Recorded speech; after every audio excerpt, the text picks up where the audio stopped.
Hi and welcome to this course. In this very first lesson, I'm going to answer the most important question. And the most important question is, what is WordPress? Well, what exactly is WordPress? And to explain what WordPress is, I'm going to use the official definition. So you can also go to this website, wordpress.org. This is the official website of WordPress. And here on this website, on the front page of this website, you will see the official definition. So let's read it. WordPress is open source software you can use to create a beautiful website, blog, or app. Now let's leave this open source part for a bit. I will explain it in a minute. Okay, so let's read this definition without this open source. So WordPress is a software you can use to create a beautiful website, blog, or app.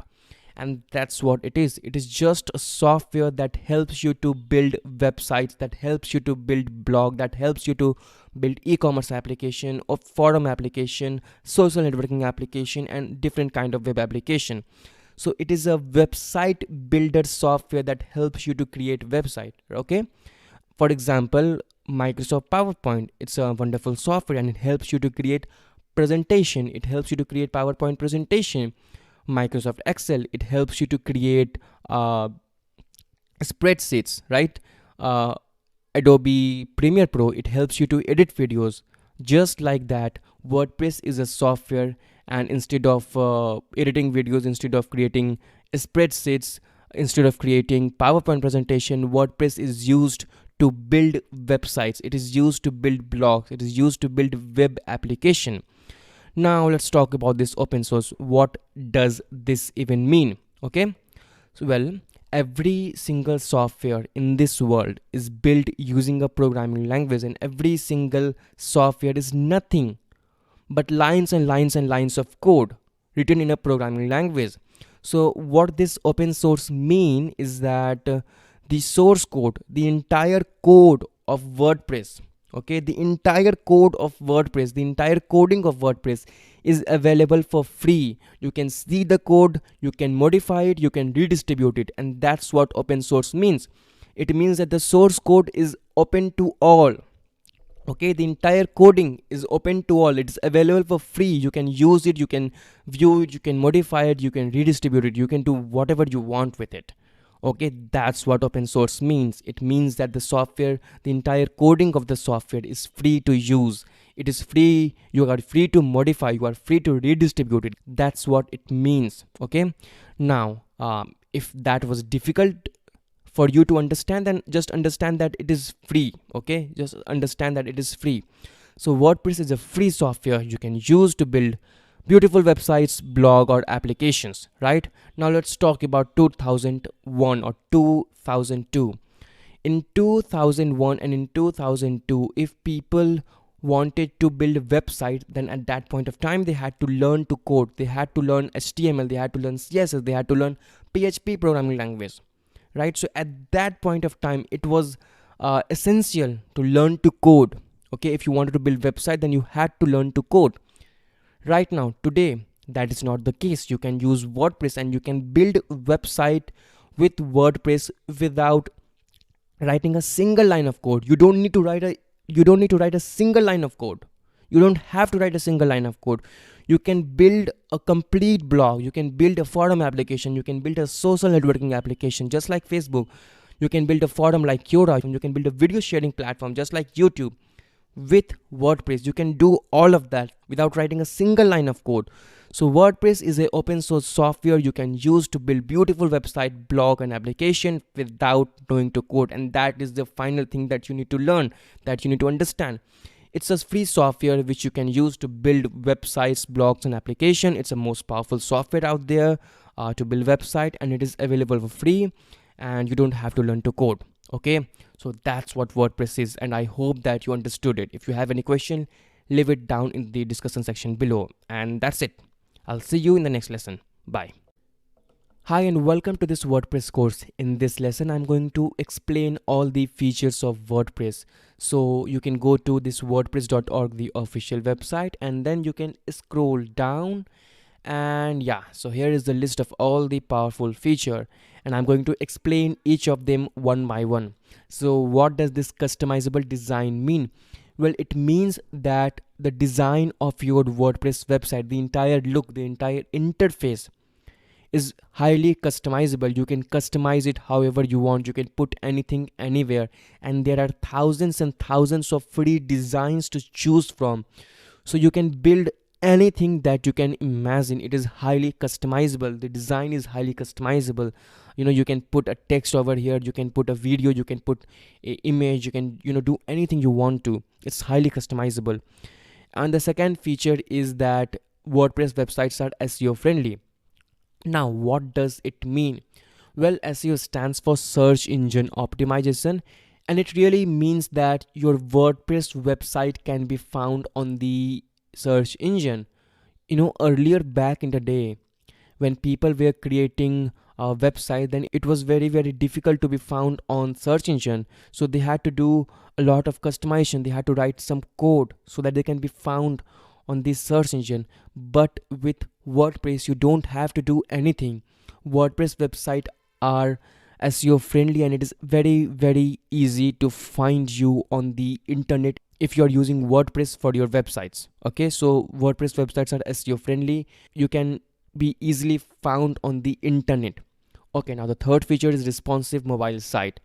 Well, again, back in the day and still today, if you are creating your website using code, then you will have to write a lot of code. You will have to write a lot of code to make your website compatible for different devices. Okay, so your website on the desktop will look different, and then your website on the mobile will look different. And if you are building your website using code, then you will have to do a lot of customization. You will have to write a lot of code for that, so that your website adapts to the screen. Okay, but with WordPress, you don't have to do any of that. WordPress will take care of it. Your WordPress website will be highly responsive. It will adapt to different screen. If you are using a desktop, then your website will look different than if you are using a mobile phone. So the WordPress software is very, very good with responsive mobile site. Your sites will be responsive by default. Now, it is a high performance. Well, WordPress is used by millions and millions of people on the globe. It is used by some high performing websites like Mashable. So the high performance is no brainer. WordPress is the most popular tool out there, and it's really powerful. You don't really have to worry about performance if you are using WordPress. And well, you can manage it on go. Very easy to understand. Now, security is an important issue in this age, because hacking is becoming a very big problem. Your data is not safe. If you are building your website using code, if you are writing code for your website, then you will have to do a lot of work to get the security right. I know this because I build website, I build APIs, and it is very, very difficult to get the authentication, the security part right. There is always so much threat from the hackers, from the bad hackers. But with WordPress, you don't have to worry about any of it. Okay, you don't have to worry about any of it. WordPress will take care of the security, and the security system that is built in WordPress is very good. It's very, very good. The WordPress will take care of your security part, and you will not have to worry about it. And the powerful media management, well, you can upload videos, you can upload images, and it is very, very easy to manage images. It is very, very easy to crop image, to do some basic work, to add caption. It is very, very easy to manage videos on WordPress. And yeah, it is easy and accessible, and that's why millions and millions of people are using it. That is why millions and millions of people are using, because it is very, very easy, and it is very, very easy to use. And that's a powerful feature, because your software should be easy to use. If your software is very, very difficult, then you will have a hard time maintaining your website. You will have a hard time updating your website.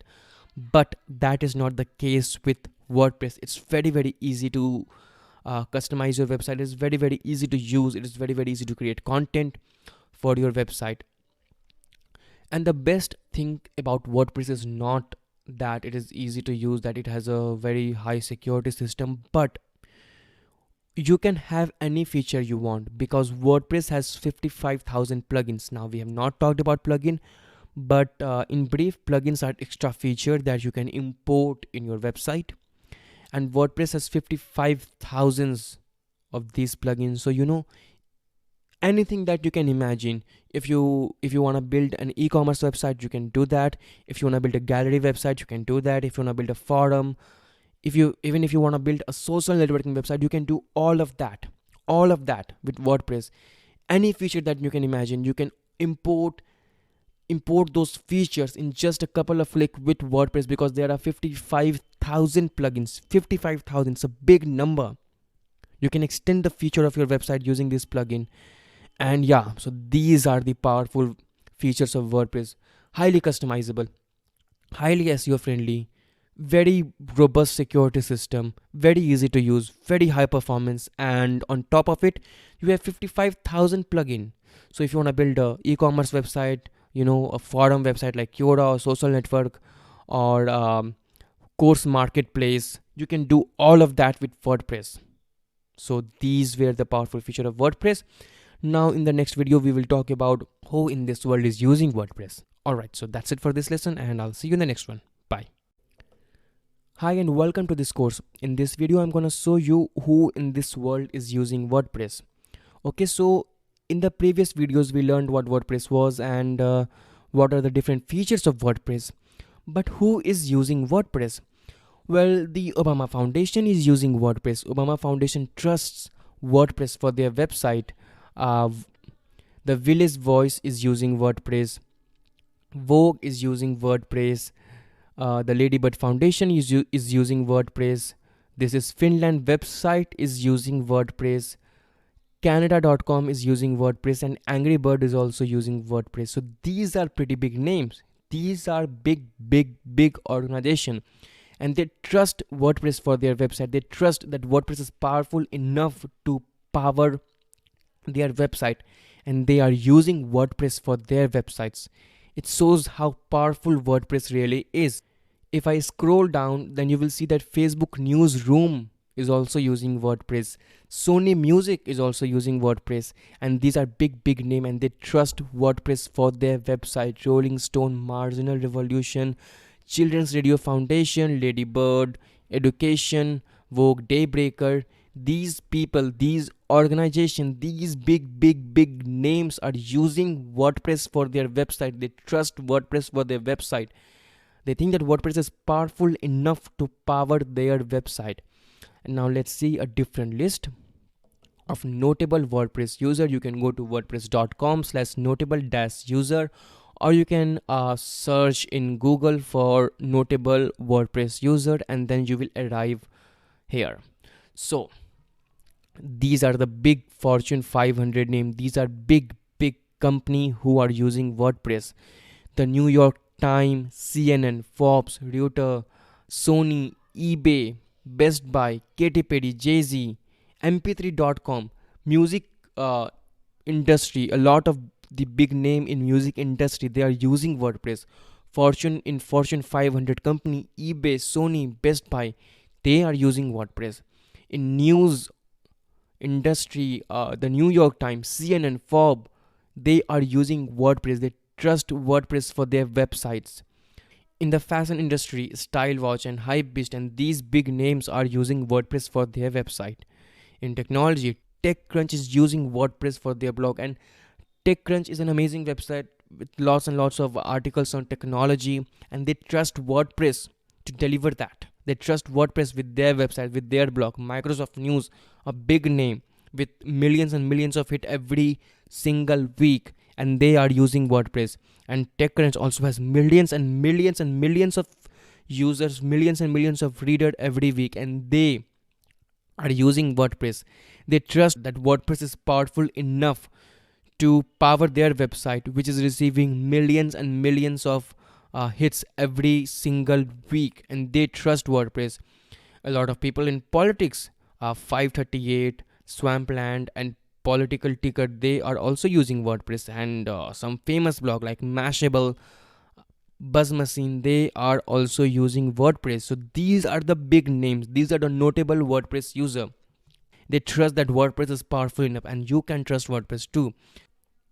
Alright, so that's it for this video, and let's move on to the next video.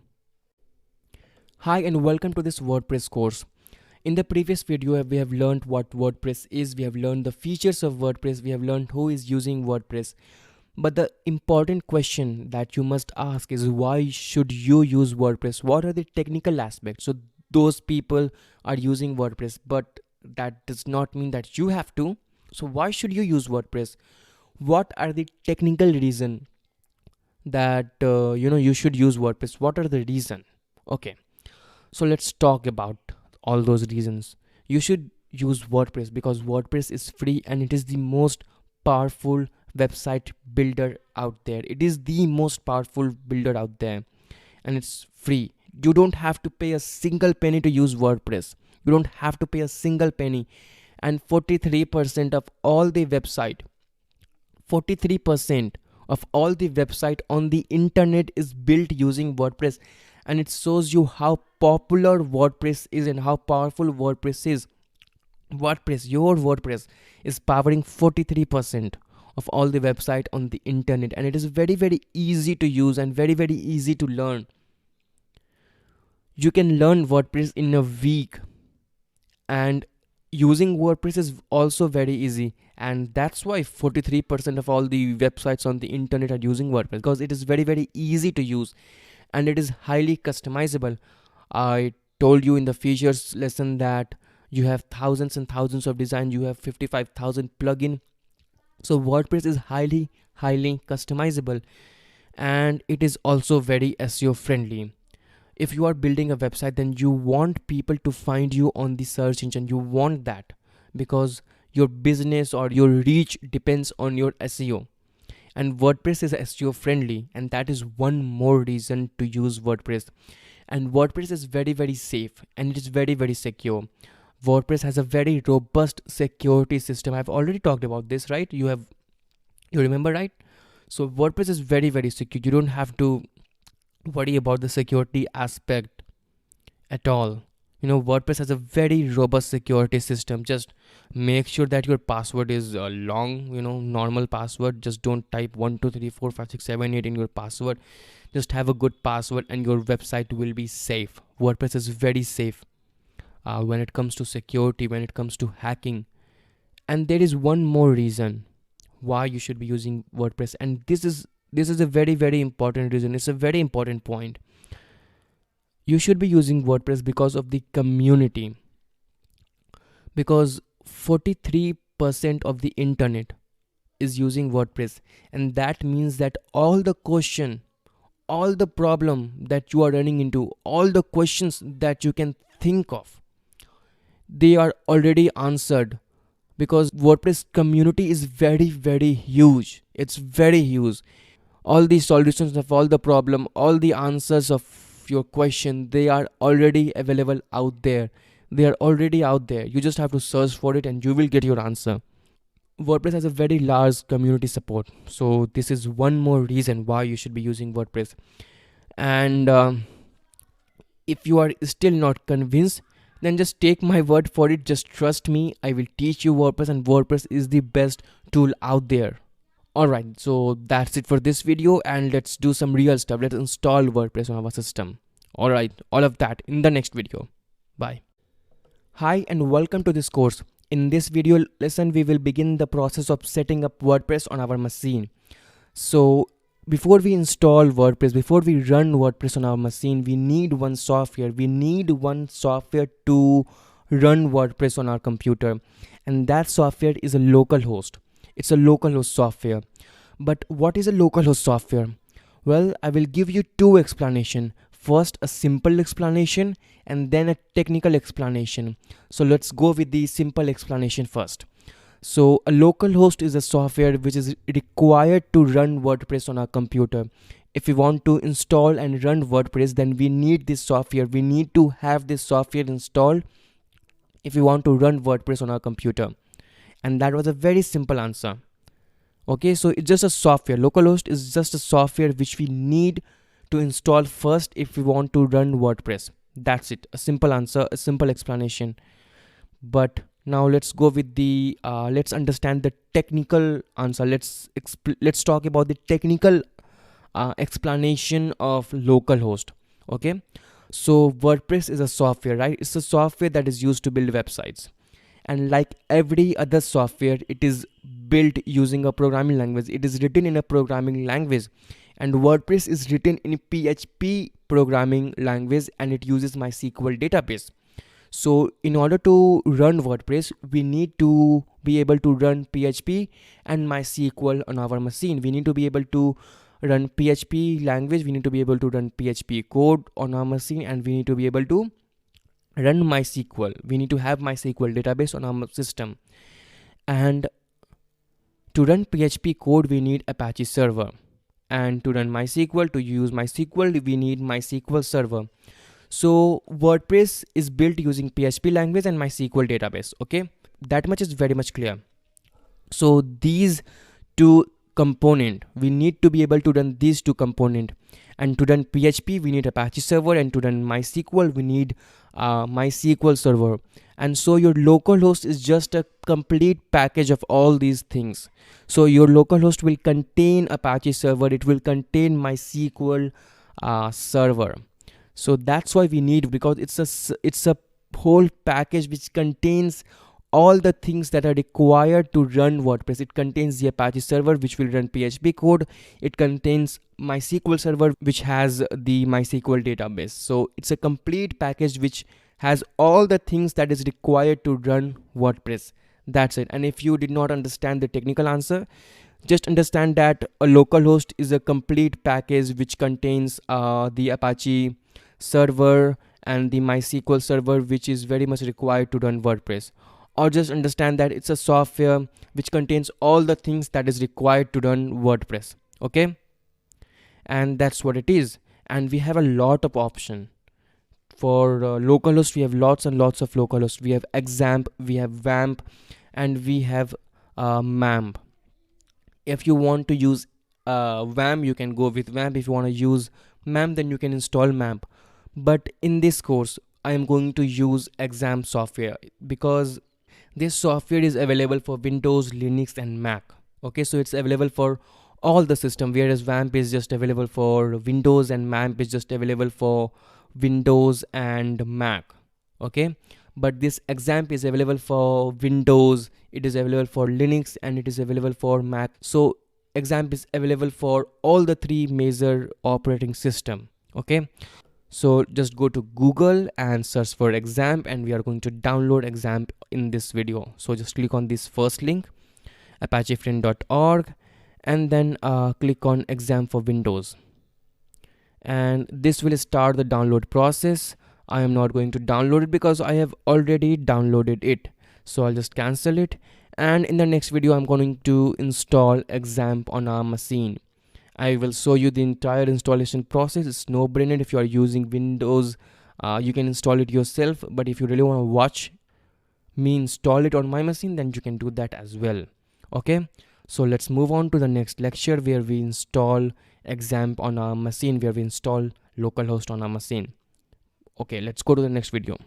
Hi and welcome to the WordPress course. In this video, I will show you how you can install WordPress on your machine. First up, we need to download WordPress for that.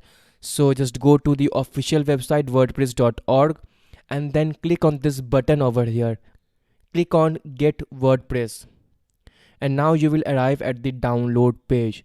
You need to scroll down, and then you need to click on this button, download WordPress, and then whatever the latest version is. At this moment, the latest version is 5.9, so I will download this one, and the download process will start. Now I will just cancel this downloading process because I have already downloaded this software. So I will minimize this browser, and then I will go to my desktop, and here is a WordPress file that I have downloaded, WordPress 5.9. Now to install WordPress, or to even run WordPress, you need to run the Apache and the MySQL server. So make sure that both of them are running. Okay, just open your XAMPP control panel and click on start, and then click on start, and make sure that both of them are running. Okay, now we will check if both of them are running or not. So I will open my browser, and I will go to the localhost link. So open a new tab and go to this link, type local your computer, and if you are seeing the same page, if you are seeing the exact same page, then it means that your Apache server is running. All right, now just go back to your control panel and then click on the Explorer, and here we need to go to the htdocs file, and here we will copy our WordPress. So I will minimize this and I will minimize this one also, and here I will just copy this to my htdocs folder. Again, if you want to know, again just go to the Explorer and then go to this htdocs, okay, this htdocs, and copy your WordPress over here. Alright, now what we are going to do is we are going to extract this. So I will right click on the WordPress file and then I will click on extract all. If you are using some other software, then please go ahead and use the software. Just make sure that you extract it in the right location. Make sure to extract it in the htdocs folder, and then I will click on extract. And this will take some time, so I will just wait for some time, and in the meanwhile I want to explain you what we are exactly doing. Okay, so what we are doing is we are copying the file, the WordPress file, in this location, and this is the location where you will have all your PHP file, all your WordPress sites here. So if you want to make a new website, then you will have to copy your WordPress file here, and then you will have to extract it. This is the process. Now bear with me, I will explain every single step, and you need to get all these steps right. Okay, so just make sure that you are following along and make sure to not miss a single step.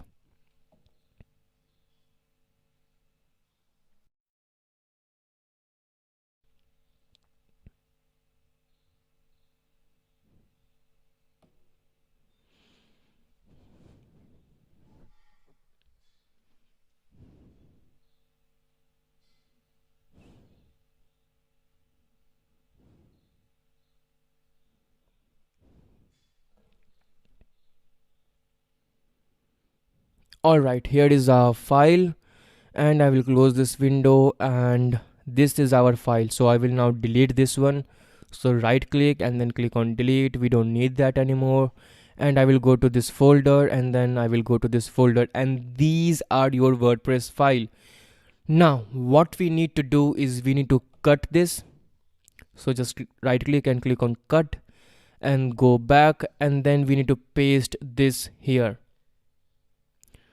Okay, now so this WordPress dash 5.9 folder is empty, and we will delete this because we don't need this.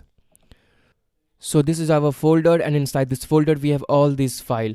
So just go back, and now we need to rename this folder. The name of this folder is very important because we are going to use this name to install and to run our WordPress website. So I will just change the name because WordPress is a very generic name. I will name it Tech Savvy. So this is my Tech Savvy folder. Inside this Tech Savvy I have all this file. Now you can see that we are inside XAMPP, and inside this XAMPP we are in the htdocs folder. Your htdoc folder is a public area, right? So all your websites, all the website that you are building, even if you are working on a PHP project, then you will store your file in this htdocs folder. Even if you are working with some different content management system, if you are working with Drupal, or if you are working with Joomla, or even if you are working with different WordPress website, all of those folder, all of those file will go inside this htdocs folder. Every single file, every single PHP code, every single content management system, every single WordPress file, all of it, all the things that you want to run on your machine, all the things that you want to run with Apache, all of those files will go inside this htdocs folder. If you are working with multiple WordPress website, then all of those will go inside this htdocs folder, and the name of the folder will be used to access that website. Okay, now I'll show you what I mean. Okay, and now we need to install WordPress. We need to connect everything. So this is the name, Tech Savvy. I will open my browser, and I will go to a link. So my link will be localhost. localhost and then slash, and then I need to type the name of my folder. So what was the name of my folder? Tech Savvy. So I will type tech savvy, and then I will hit enter.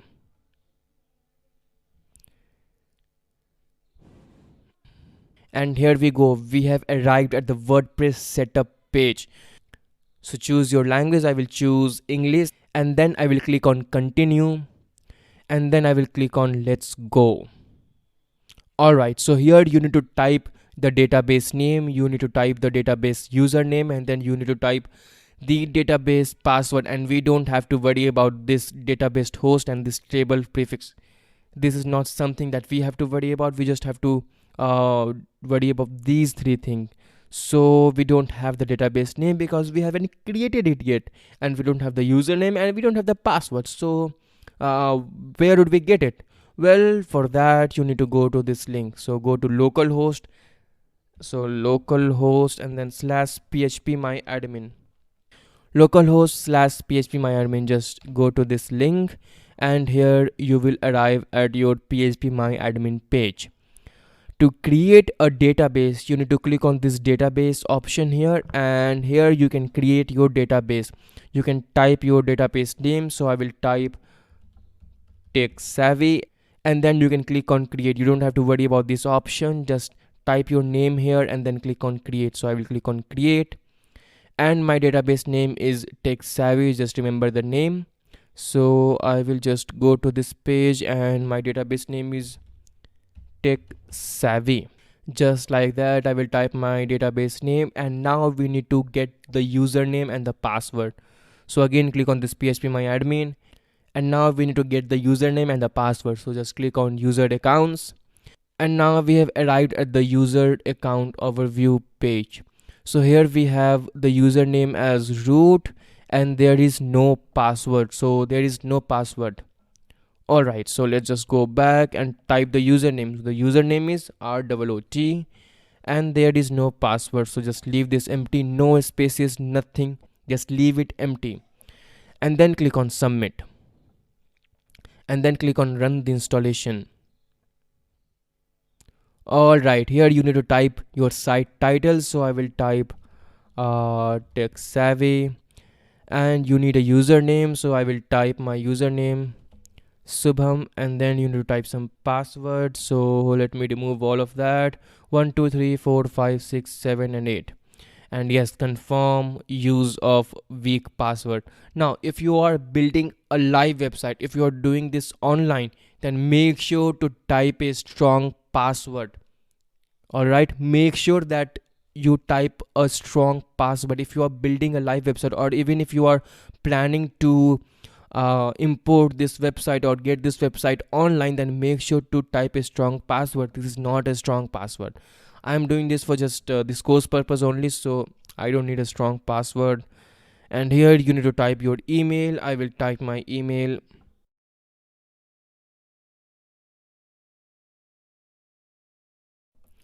This is my email, hi@gmail.com. If you have any question or suggestion, then you can email me at this address, and leave this option as it is. Don't tick it, and then click on install WordPress. And here we go, we have successfully installed WordPress on our machine. We have successfully created a website called Tech Savvy. Okay, now you can click on login to log in into your website. If you want to see how your website looks, then you can go to localhost. So localhost slash and the name of the folder. So the name of my folder was Tech Savvy, and here is your beautiful WordPress website, and you have successfully installed WordPress on your system. If you want to log in into your WordPress website, then you can go to the localhost slash Tech Savvy slash, and you can type wp-admin to log in into your WordPress website. And I will type my username, so Subham, and then 1 2 3 4 5 6 7 8, and then I will click on login. And voila, we have our WordPress website up and running. Now one thing to note is that only and only you can access this website. This website is installed on your local server. It is installed on your computer and only you can see this website. And at the very end of this course, we will import this website to a live server, to a real server where other people around the world can access your website. Okay, we will do that at the very end.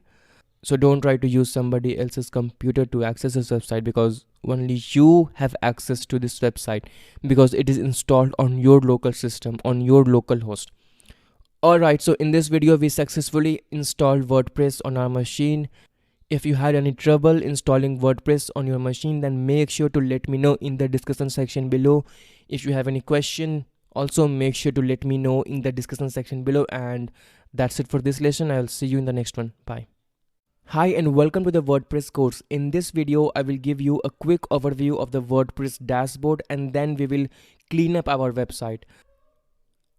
So make sure that Apache and MySQL is running, and then open your browser and go to the link of your website. So localhost and then the name of the folder, which was TechSavvy for me. And yeah, so here is my website. To log in, as I taught you, you can go to wp-admin. Here you can log in with your username or your email address. I will log in with my username and then I will click on login. And this is your dashboard. This area is called dashboard, and from here only we manage our website. We create all our posts from these options. We create our pages, we manage our user, we manage our appearance, we manage theme. We do all of that from our dashboard. Okay, and if you want to go to your dashboard, then you can go to localhost and then the name of your website and then wp-admin. If you want to visit your website, then you can hover over here and then you can click on visit website. And if you want to go back to your dashboard, then you can hover over TechSavvy and then you can click on dashboard. But before I click on dashboard, I want to let you know that this section, this area that you are seeing right now, this toolbar or taskbar, whatever you want to call it, is only visible to you. Only people who have logged in can see this option. This will not be visible to normal public. Okay, only you or other people who have logged in can see this area. Okay, and now I will go to my dashboard. So I will hover over TechSavvy and then I will click on dashboard. And here you can minimize this option. You can click on this screen option and you can uncheck this if you don't like this. I normally uncheck this because I don't really want a messy dashboard. If you want like site health, status or activity, then you can tick them and they will be here, but I don't really like them, so I will just untick all of these options and then I will minimize this option. Now it's much cleaner. Okay, now let's talk about all these options. These are all the menu option. If you want to collapse the menu, then you can click on this button over here and then the menu will be collapsed. If you want a bigger menu like before, then you can click on that and it will go back to its previous state. If you want to update your website or update all the plugin or all the theme or even your WordPress, then you can go to this update option here, and from this update option you can update all your theme and all your plugin at one place. You can even see the latest version of your WordPress, which is 5.9. You can also update your WordPress, but right now we are using the latest version of WordPress, so we don't see the option to update the WordPress. But if you are using an older version of WordPress, then you can go to this update option and you can update all your plugin, all your themes and your WordPress here. If you want to create a post, then you can go to this post option. Here you can create new post, you can create new category, you can manage your post, you can edit your post, you can do all sort of work with post here. You can also create categories, you can also create tag. And I know I'm going fast, but this is just a quick overview. We will cover all of these in a great detail in the upcoming section. If you want to add videos, pictures, you can do that from this media option here. If you want to create pages, then you can click on this pages option and here you will see all the pages that you have right now. You can edit your page, you can delete your page, you can do all sorts of stuff. If you want to manage your comments, then you can go to this comments area. Here you can see all your comments. You can delete them, again you can delete them, you can do all sorts of stuff with comments. Again, we will cover this in great detail. I have one section for entire comment pages and post area. Okay, if you want to change the appearance of your website, the look, the design of your website, then you can go to this appearance area. Here you can add new theme, you can delete theme, you can activate theme, you can do all sorts of stuff. Everything that is related to design of your website can be done here. If you want to add new plugin, if you want to manage your plugin, then you can go to this plugins option here. Here you can add new plugin. You can see all the plugins that are installed right now. You can activate your plugin, you can delete your plugin, you can do all sorts of stuff. You can go to user section to see all the user. Currently we have just one user, we can create more user, we will do that too. You can edit your user profile, you can see your user profile, you can change your name, email and stuff like that. So let's just go ahead and do that. So go to users and then all users and then click on edit, and here you can add your first name. So I will add my first name, your last name you can add here, and yep. And then you can click on update profile. You can also add a picture. I am not interested in that at this moment, so just click on update profile. You can manage your profile from this page. You can also add new user. We will talk about all of these things. And then you can go to settings section. Here you can do the basic site setting. You can change the site title, you can change the tagline, you can change the address, you can change the admin email address, you can do all sorts of stuff from here. Don't worry, we will talk about all of these things in great detail. All right, now let's just click on this dashboard option here, and you can also visit your profile from this option. You can hover over this option here, and then you can click on edit profile. If you want to log out, then you can hover over this option here, and then you can log out as well. So this was my quick overview. Now let's just go ahead and clean our website. And what I mean by cleaning is that we will delete all the posts, all the pages and all the comments. So let's just go to this post section here, just hover over it and then click on all post. Then select the post and then click on bulk action and then click on move to trash and then click on apply. Now that post has moved to the trash. We will go to the trash, just click on trash here and then click on delete permanently. Just hover over your post and then click on delete permanently. Alright, so we have 0 post right now. Now go to the pages area and then select all. Just click on this checkbox and all will be selected. Then go to bulk action and click on move to trash. We will move all our pages to trash and then click on apply, and all our pages has moved to trash. Now we will go to trash and we will delete all of them. So just click on this checkbox, select all, and then click on delete permanently, and then we will click on apply. Alright, so we have deleted all our pages and we have deleted all our posts. Let's just click on comments, and we have 0 comment here because we have deleted the post that was associated with this comment. So our website is clean. I have given you a quick overview and you know how to access the dashboard. All is ready. Now let's go to the next section where we talk about pages, comments, posts and all that good stuff. All of that coming up in the next section. Bye. Hi and welcome to the WordPress course. In this video I will show you how you can install XAMPP on your Windows machine.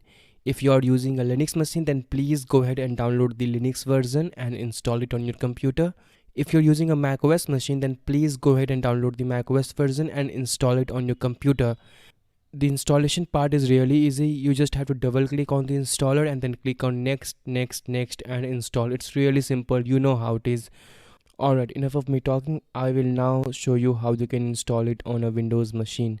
So here is my installer on my desktop and I will double click on it. Here I will click on yes, and then I will have to wait for some second for the installer to show up.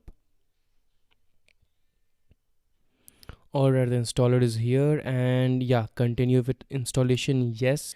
Just click on OK here and click on next. Leave everything as it is and then click on next, and then click on next. And language is English, yes, click on next.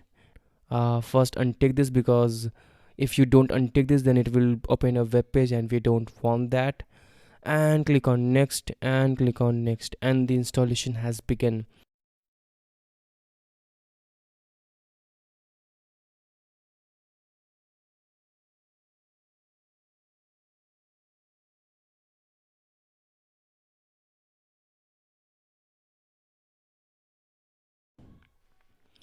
Alright, the installation completed. I edited the video so that you don't have to see the entire installation process.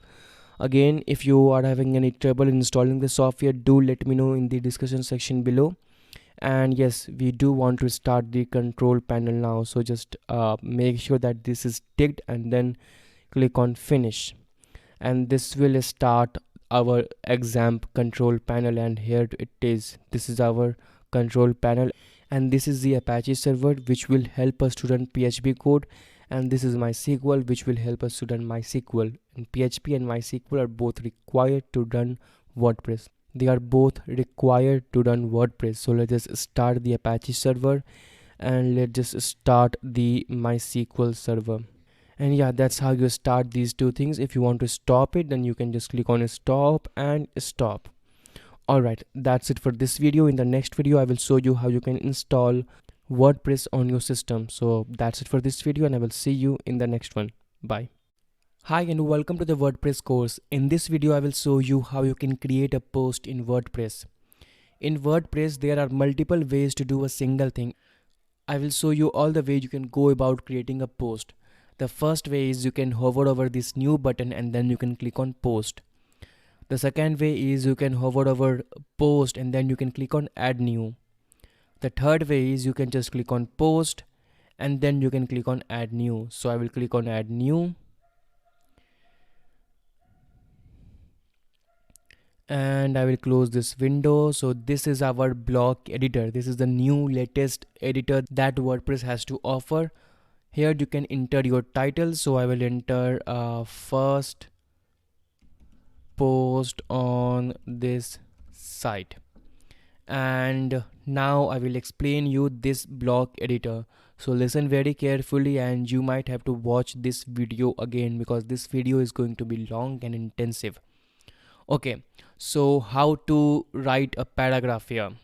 You can click on this plus icon here, this add block button, and then you can click on paragraph, and here you can write your paragraph.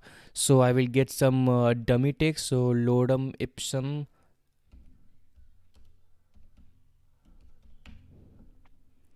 and I will click on this link lipsum.com, and I will get some dummy text. So 5 paragraphs should be fine, and I will copy this much.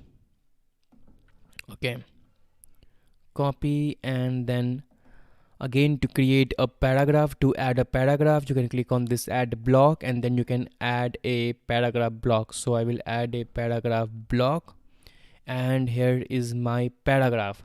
Now how can we add a heading? Okay, for example, suppose that you want to add a heading here. So how can you do that? Well, then just press enter and then click on add block, and here you can click on heading, and here you can add your heading. Now look at this h2 here. This h2 determines how big your heading will be. The h1 is the biggest heading and h6 is the smallest heading, and right now I will go with h3. So this is a smaller one. Again, h1 is the biggest heading and h6 is the smallest heading. You can type heading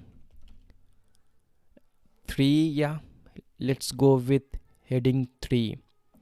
Okay, so this is our post, and now suppose that you want to add a list. Then how can you do that?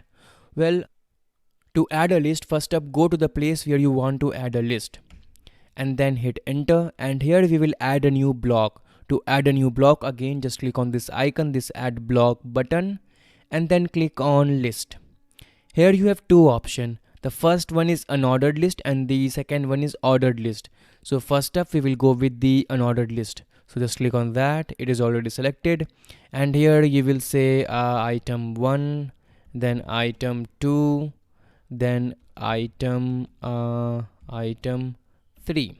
Okay, and now I will show you how you can add a unordered list. So I will go here and then I will hit enter, and then again to add a list you need to click on this icon. So click on this icon, the add block button, and then click on list, and here I will select this ordered list. So select the ordered list, and here I will say item 1 and then item 2 and then item 3. Okay, so this is how you add a list. Now suppose that you want to make some text bold. How can you do that? Well, to do that you can select your text and then you can click on this bold icon. If you want to make some text italic, you can also do that. So I will select this much and then I will click on this italic button here. So click on italic and your text will become italic. Okay, so we have learned how to make our text italic, we have learned how to make our text bold, and now I will show you how you can add a link. So suppose that I want to add a link to this one. I want to add the link of this website. So I will go to the home page of this website. Let me go to the home page. This is the home page. I will copy the link, right click and copy. Alright, so now I have the link. To add a link, first up we need to select this text and then we need to click on this icon here. So you can also use the shortcut key Control K, but I will not do that. And here you need to type your URL. I will just paste it with Control and V, and then I will click on this toggle button because I want to open this link in a new tab. So whenever my reader clicks on this link, then the link will open in a new tab, and I want that. And then you need to hit enter, and now the link is inserted. Okay, alright, now I will show you some more options. So just go here and press enter, and then click on this add block button here. And if you want to add a quote, you can click on this quote and then you can add your quote. So I will write, I think, therefore I am. Okay, so this is my quote. I have added my quote, and there are a lot of other options. So let me show you. You can click on this add block button, and here you can add an image. Now I will show you how to add an image in the next video, not in this one. I have a separate video for images and featured image, so just be patient. I will show you that in the next video. And if you want to see all the option, all other blocks, then you can click on the browse all button, and here you will see the list of all the block that you have in WordPress. Here is the list of all the block that WordPress has to offer. You can add a verse, you can add a table, you can add a cover, you can add a file, you can add a video, you can add a audio, you can do a lot of stuff with WordPress.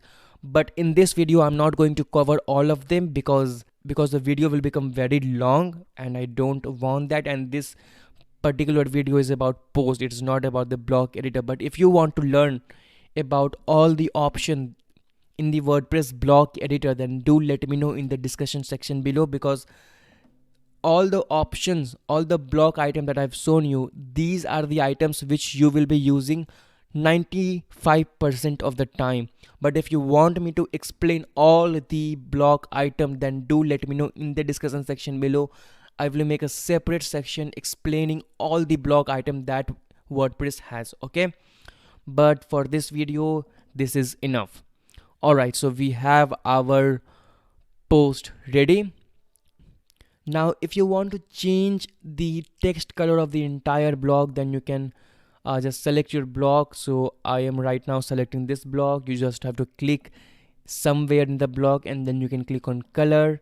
You can choose some color from here, or you can click on this button here and then you can choose your favorite color. So I will go with this one or this one. Yeah, this is bright, so you can see the color has changed.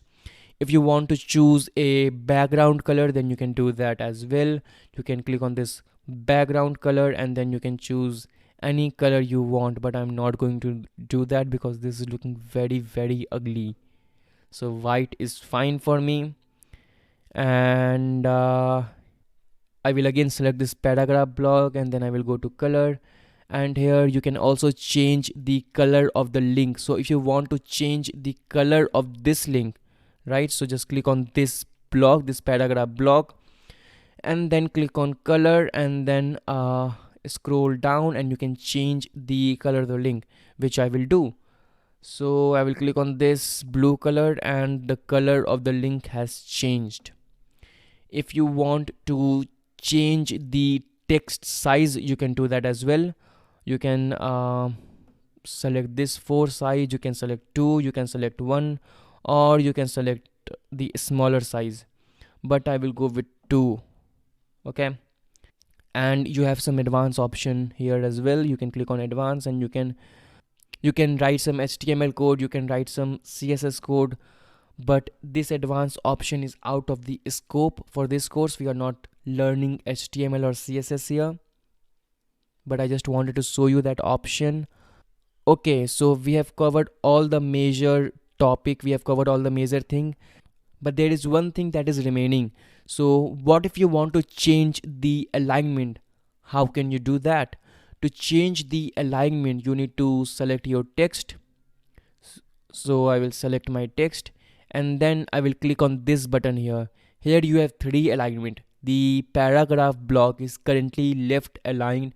I want to align it to the center, so I will click on this one and my paragraph block is now centered aligned. Okay, so these were the option. These are the most common option which you will be using 90% of the time, and the image and the featured image I will show you in the next video, so don't worry about that. Now just click on this post here because that block was just for this single block. Just click on post and here you have a lot of option.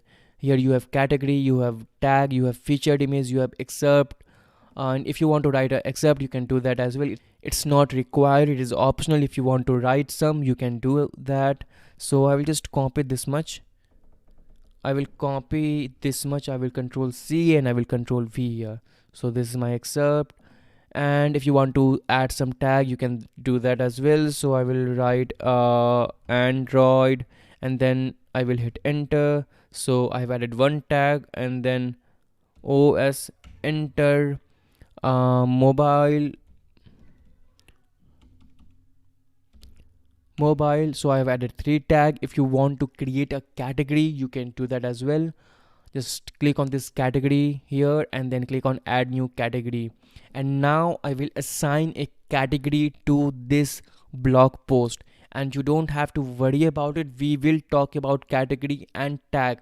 We have one separate video for category and we have one separate video for tag. Right now just create some category. I will create a category called tech, and don't worry about what this parent category is, just leave it and then click on add new category. You can add as many category you want, so I will create one more category and then I will click on add new category, and I have 2 categories right now. You can untick, and now only the Android category is associated with this blog post. If you want this blog post to be associated with the tech category, you can check this box, and I want that actually, so I will check this box and here just click on this permalink, and here you will see the link of your blog post. So here is an overview of how your blog post is going to look like, and right now you can see that the link is not so good. So you have the website address, localhost / tech savvy, and then what is this p equal to 17? Well, we will talk about this. in the settings section, because we want our title instead of this p equal to 17, we want localhost slash tech savvy slash first dash post dash on dash this dash site. So we will do that in the settings section, don't worry about it. For now, just know that permalink has something to do with the URL structure. We will talk about it. So we have talked about permalink, we have talked about category and excerpt, and now just click on this discussion section. If you want to allow comment on your post, then make sure that this one is ticked. If you uncheck this, if you untick this, then no one will be able to post comment on your blog post, and that is bad. I want people to post comment on my post, so I will check this box. Okay, so we have talked about all the major things. We have talked about comments, excerpt, and feature image. We have one separate video. The video is coming up next. We have talked about categories, permalink. We have talked about all the major things. Now let's talk about visibility. What does this visibility mean? Visibility mean the visibility of this blog post. So who can see this blog post after it is published? If you have checked the public radio box, then it means that your blog post will be visible to everyone. Private means that your post will be visible to only the site administrator and editor. We have not talked about what admin user are and what editor are. We will talk about it. We have one separate section for user. So just understand that you have different kind of user, and if you check this box, then your blog post will be visible to only admin and editor. And this password protected is interesting. If you check this box, then you will have to enter a password, and only the people with this password can access this blog post. Okay, so if you want to create a secret blog post, then you can do that. You will have to enter some password here. You can just click on this one, and then you can enter a secure password, and only people with this password, with this exact password, only people with this password will be able to read your blog post, this blog post. Okay, I don't want that. I want this post to be visible to everyone, so I will click on this public here, and yeah, that's it. Now if you want to schedule this blog post, then you can do that as well. You can click on this one, so publish immediately, no, and then you can schedule your blog post. You can choose a date and you can choose a time. You can do all that good stuff, but I don't want that. I want it to be published immediately, so I will click on reset, and here we go. So my post will be published immediately when I click on this publish button here. Now you have two more options here. If you check this box, okay, if you check this box, then this post will be at the top of your blog. Okay, so if you want that, then you can check this box, and if you want to delete this one, then you can click on the move to trash. Okay, but I don't want that. If you want to save the draft, you can click on save draft. If you want to preview your post before publishing it, you can do that as well. So just click on preview, and if you want to see the tablet version, then you can click on tablet. And remember, I told you that WordPress is responsive. It is very responsive, and this is what I meant by it. You don't have to worry about your website being responsive, your post being responsive. WordPress will make sure that your post, your content adapts automatically. If you want to see how your post will look on mobile, then you can click on this one, and this is how your post is going to look like on a mobile device. You can scroll down and you can see it exactly, and then you can see very clearly. Okay, so click on preview. If you want to preview in a new tab, then you can click on this button, and then this will open a new tab where you will see how your website looks on a mobile phone or a desktop. I don't want that. Just click on this desktop, and yep. Now I will just publish this blog post. So click on publish, and then click on publish. If you want to view your blog post, you can click on this one, or you can copy your link and then paste it in the new tab. I don't want that. I will click on the view post. Congratulations, your first post has been published on your website. And that's it for this video. I know it was a lot to take in. I taught you a bunch of stuff. If you want to watch this video again, please feel free to do so, because in the next video we are going to learn about featured image and how to add images. All of that coming up in the next video. Till then, bye. Hi and welcome to this course. In this video I'm going to talk about comment. So just go ahead and write some comment. Just scroll down. I am currently logged out. I'll write great, and then name. I'll choose this name, Tony, and then Tony at abc.com, and then I will post comment, and then I will write another comment. So good name, John at got.com, and then post comment, and I will write one more comment. So worst, let's just go with Dan, and then Dan at abc.com, and then post comment. Alright, now you can see that all the comments that we made are not visible on this website. Okay, we can see only the last comment that we made, and it says that your comment is awaiting moderation. This is a preview. Your comment will be visible after it has been approved. So now we need to go and approve this comment, because I was currently logged out. By default, the normal setting is such that if a viewer comments on your post, it will have to go through the approval process. So now let's just go ahead and log in into our dashboard. I hope you remember we have to go to wp-admin, and here I will enter my username and then password, and I will click on login, and here you can see that we have 3 comment. I'll just click on that, and to approve the comment you can click on approve. So just click on approve, and then approve, and then approve, and you can click on view post. Here you can see the post on which this comment is made. You can also see the time, and so just click on this view post. Just click on that, and here is your post, and you have 3 comment here. Okay, now what can you do? You can mark your comment as spam. So just click on spam, and then this will move to spam. So just click on spam to see all the spam comment. You can mark it as not spam, or you can delete this spam comment permanently. I will click on not spam, and now it is in the approved section.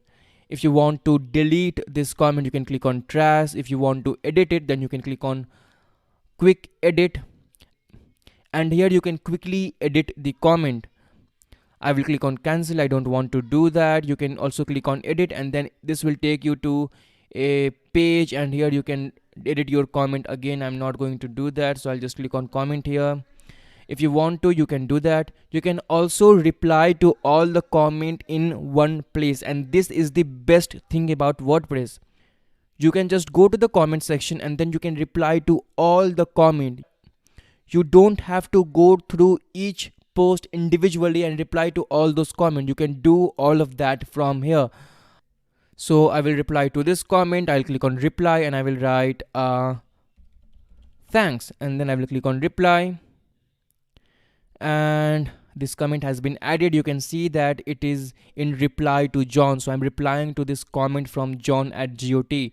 I can also reply to this comment. I will write thank you, and then I will click on reply, and then you can see that in reply to Tony, it means that this comment is a reply to the comment made by Tony.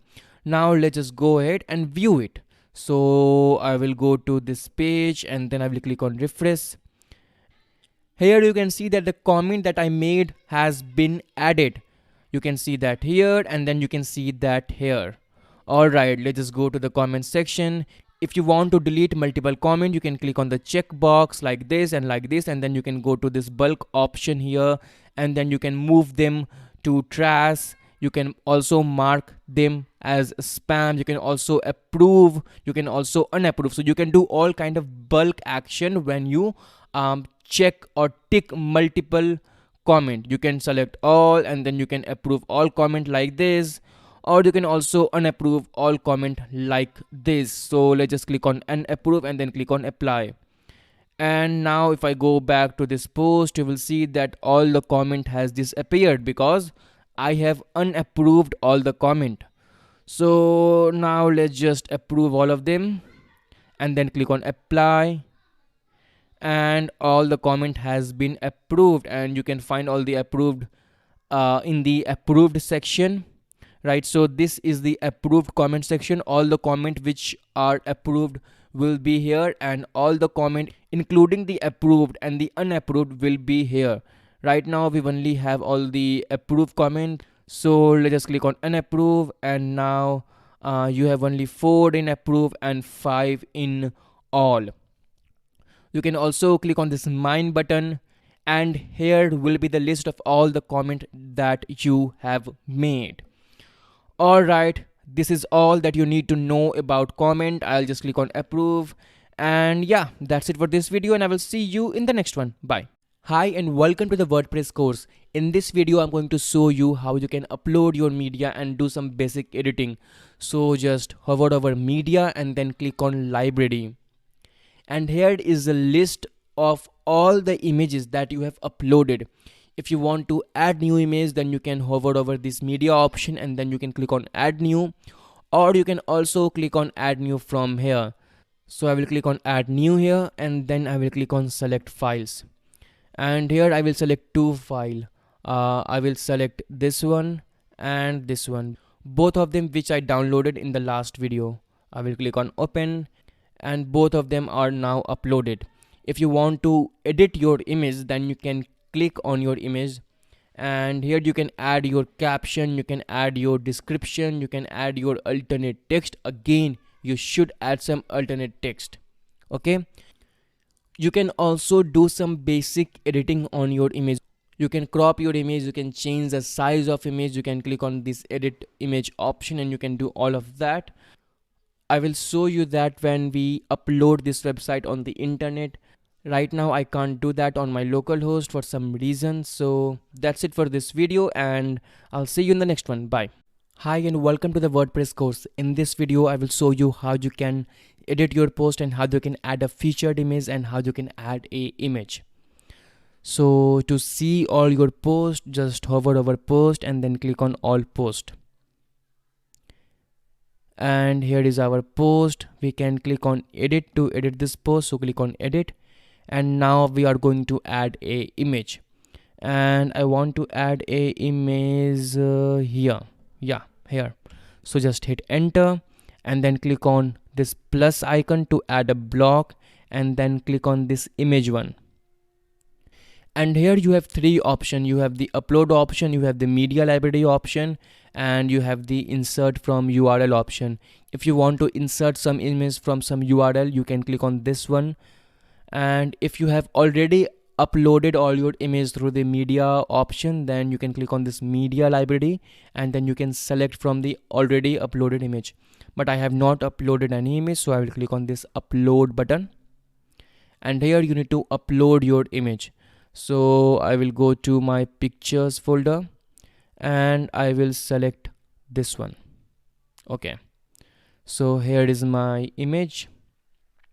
If you want to add some alternate text, you can click on this image, and you can add some caption, you can add alternate text, you can add some border radius like this or like this. You can do all that good stuff. You can change the style of the image. If you want a round image, then you can click on this rounded option in the style area. If you want to add an alternative text, then you can add that here, and I actually recommend you to add an alternative text on all of your images, because this will help you with search engine optimization. Okay, so make sure that you add some alternate text. I will just write Android here. And if you want to change the width and the height of your image, you can do all of that stuff here in the image dimension area. You can change the size by percentage, you can change the width by pixel, you can do all that good stuff. I'm not going to do, I actually like it. So I will just scroll up and then I will click on the update button here. And my site has been updated. So I will click on view post here. And here is my image, and I actually love this image. And now my post is looking better. So again, I will click on this edit post option here, and this will take me to the edit page of this post. If you want to add more images, you can do that as well.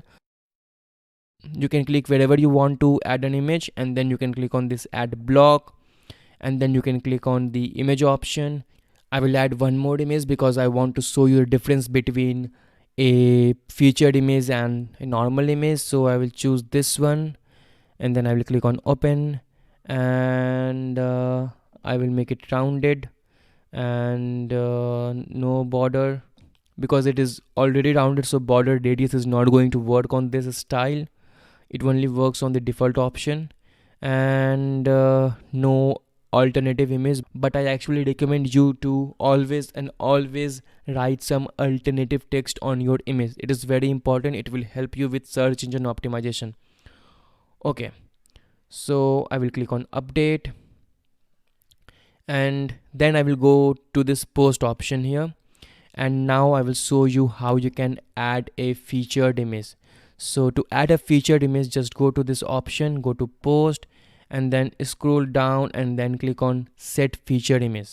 You can add a featured image from the media library, or you can upload a new file, and I will upload a new file. I will click on select files, and I will choose this one, and I will click on set featured image, and my featured image is set. If you want to replace it, then you can click on this replace image. If you want to remove it, you can click on the remove featured image, but I'm not going to do that. And now I will click on the update button, and then I will click on view post. And here is something very interesting. I will show you the difference between a normal image and a featured image. Okay, so this is your featured image and this is your normal image. Okay, so what is the difference? Well, the difference is that your featured image will always be at the very top. Okay, it is like a covered image, it is like the cover of your blog post. If you are writing a book, then you have a cover for the book. So your featured image is just like the cover of your book, it is the cover of your blog post. All right, and you can only have one featured image, whereas you can have many images. So this was the difference between the featured image and the normal image. The featured image is the cover of your blog post. You can have only one featured image, whereas you can have many number of images in your blog post.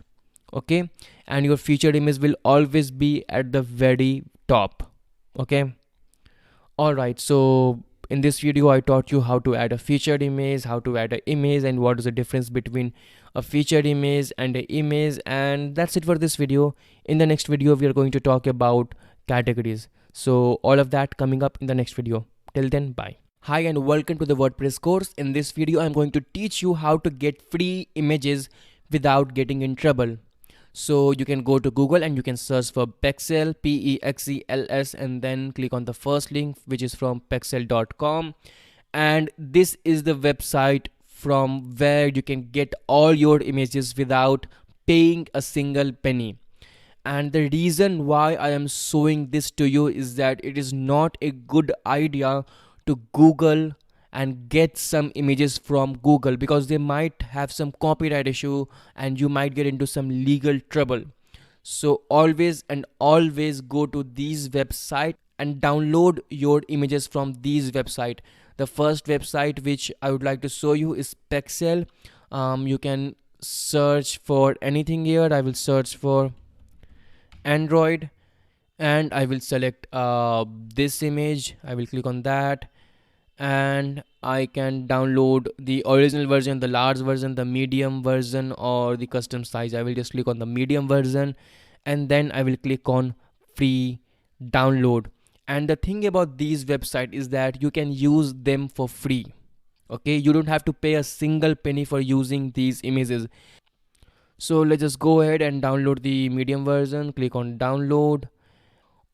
Also make sure that you give some credit to the photographer, because they are hardworking people and they are giving this to you for free. So you should show your love by giving them the credit. Okay. And we have the second website. The second website is Unsplash. You can go to Google and you can search for UNSPLASH, and then click on the first link, which is from unsplash.com. And here you can get some freely usable images. You can search for anything. I will again search for Android, and I will scroll down, and all the images which I have used in this course till now were from this website. I will scroll down and I will download this one. I will click on this button and I will download the medium size, and the download will start. And again, it is a good practice to give a shout out to the photographer, so make sure that you copy these and then paste it somewhere, and give credit to the photographer, because they are doing hard work. They are giving these images to you for free, so you should also show them some love. Okay. Now here is the third website. It is Pixabay. You can also go to this website. They have a huge collection. They have 2.5 million high quality images. You can search for anything here, but I'm not going to do that. You can download any image from this website as well. You can also download vector or videos or music or sound effect. You can download images from here as well. Alright, that's it for this video. I hope that you never download image from Google and use it somewhere in your blog and then get in trouble. Always use these websites. The first is pexel.com, second is Unsplash, and third is Pixabay. Alright, enough of me talking. Bye. Hi and welcome to this course. In this video, I will show you how you can add a category, how you can edit a category, and how you can delete a category. So to work with category, just hover over post and then click on categories. Here you will see the list of all the category that you already have, and you can also add a new category. So let's just add some new category first. Here I will create a new category with Android 10 name, and in the slug option I will write Android 10 all lowercase. Now what is this slug option? Your slug is the URL friendly version of the name. So this Android 10 will be used to create your URL, and it can only contain letter, number, and hyphen. So it cannot contain some special character like pound symbol, like dollar symbol. It cannot contain dot or star. It will only contain some letter, number, or hyphen, because this slug will actually be your URL. Okay. So write your slug in this area, and here you can select a parent category. If you want this category to be the child of some category, to be associated with some different category, then you can do that here as well. You can create a parent child relationship. So if you want to assign a parent category to this category, then click on this one and then choose your category, and that is what I'm going to do. I will click on Android, because Android 10 will come under the Android category. And here you can write your description. I'm not going to do that, and then I will click on add new category. So now you can see that here is our Android category, and here we have little dash, which means that this Android 10 is the child category of the Android category. This dash means just that it is associated with this category, and this Android is the parent and the Android 10 is a child category. Okay, so if you want to create some more category, please go ahead and do that.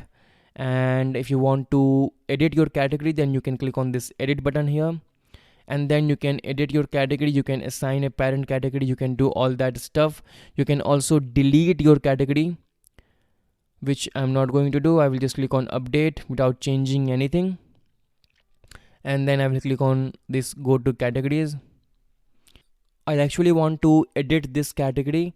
I will name it others. So others, and I will write others here as well, and then I will click on update, and then I will click on go to category. So the name of this category has changed, and here you can see the count option. So what does this mean? Well, the count is the number of posts that is associated with this category. So we have one post, and that post is associated with this Android category. We have zero post that is associated with this Android 10 category because we just created it and we haven't assigned this category to a post. We have zero post which is associated with the other category, and we have one post which is associated with the tech category. And if you want to bulk delete your category, then you can select your categories like this, and then you can go to this bulk option here. You can click on delete and then you can click on apply, and I'm not going to do that. If you want to select all your category, then you can click on this button, and then you can click on the delete option if you want to delete all of them, and then you can click on apply. Again, I'm not going to do that. Alright, that's it for this video, and I'll see you in the next one. Bye. Hi and welcome to this course. In this video I will show you how you can add a page. Again, there are multiple ways to add a page. You can hover over new and then you can click on page. You can hover over this pages option and then you can click on add new, or you can just click on this page and then you will arrive at the all pages page, and then you can click on add new, and here I will add a new page and you will see that the interface is same. So I will write about us here, not about but about, and here you can add a blog. So I'll go to Lodum Ipsum. Here we go, click on this link, and I just want one paragraph, and then click on generate Lodum Ipsum, and here just copy this text like this. I will right click and copy, and then I will go to this page. I will click on add a new block, and then I will click on paragraph, and then I will paste all that text, and then I will hit enter, and here I will show you how you can create a gallery. So just click on this add block area, and then you can search for gallery like this, but we don't need to search for gallery because gallery is already here. So let's just remove this. So here you go, gallery is already here, so just click on that, and you can upload all the new picture, but I'm going to choose all the pictures which I have already uploaded. Remember, I uploaded 2 in the media lesson, and we have 3 images from before.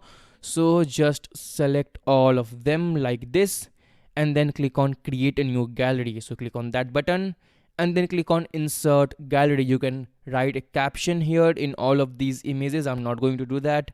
Just click on insert gallery, and here you have a wonderful, beautiful gallery. I also want to add some more text, so I'll click on this button here, and then I will click on paragraph.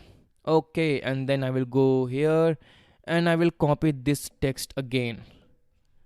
I know I'm copying the same text, but it doesn't matter. You can write your own text if you want. Alright, this page looks okay. And now let's just go to this page option. Here you have the same exact option. You have status and visibility. Again, the public will be visible to everyone. The private will be visible to only site admin and editor, and we will talk about site admin and editor in the user section.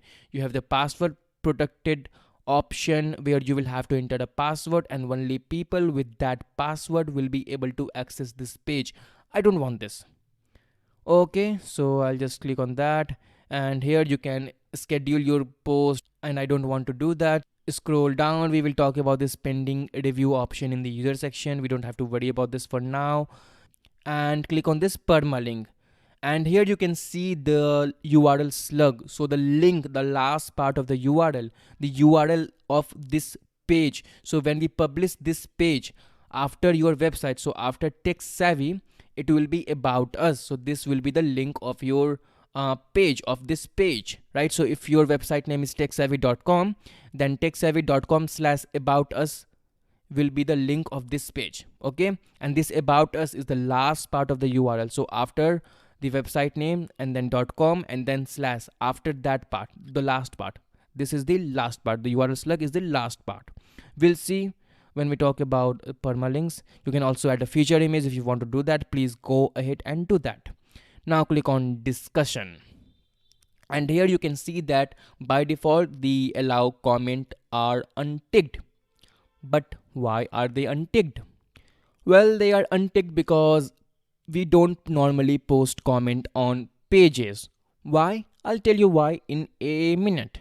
So click on page attribute. You can select a parent page.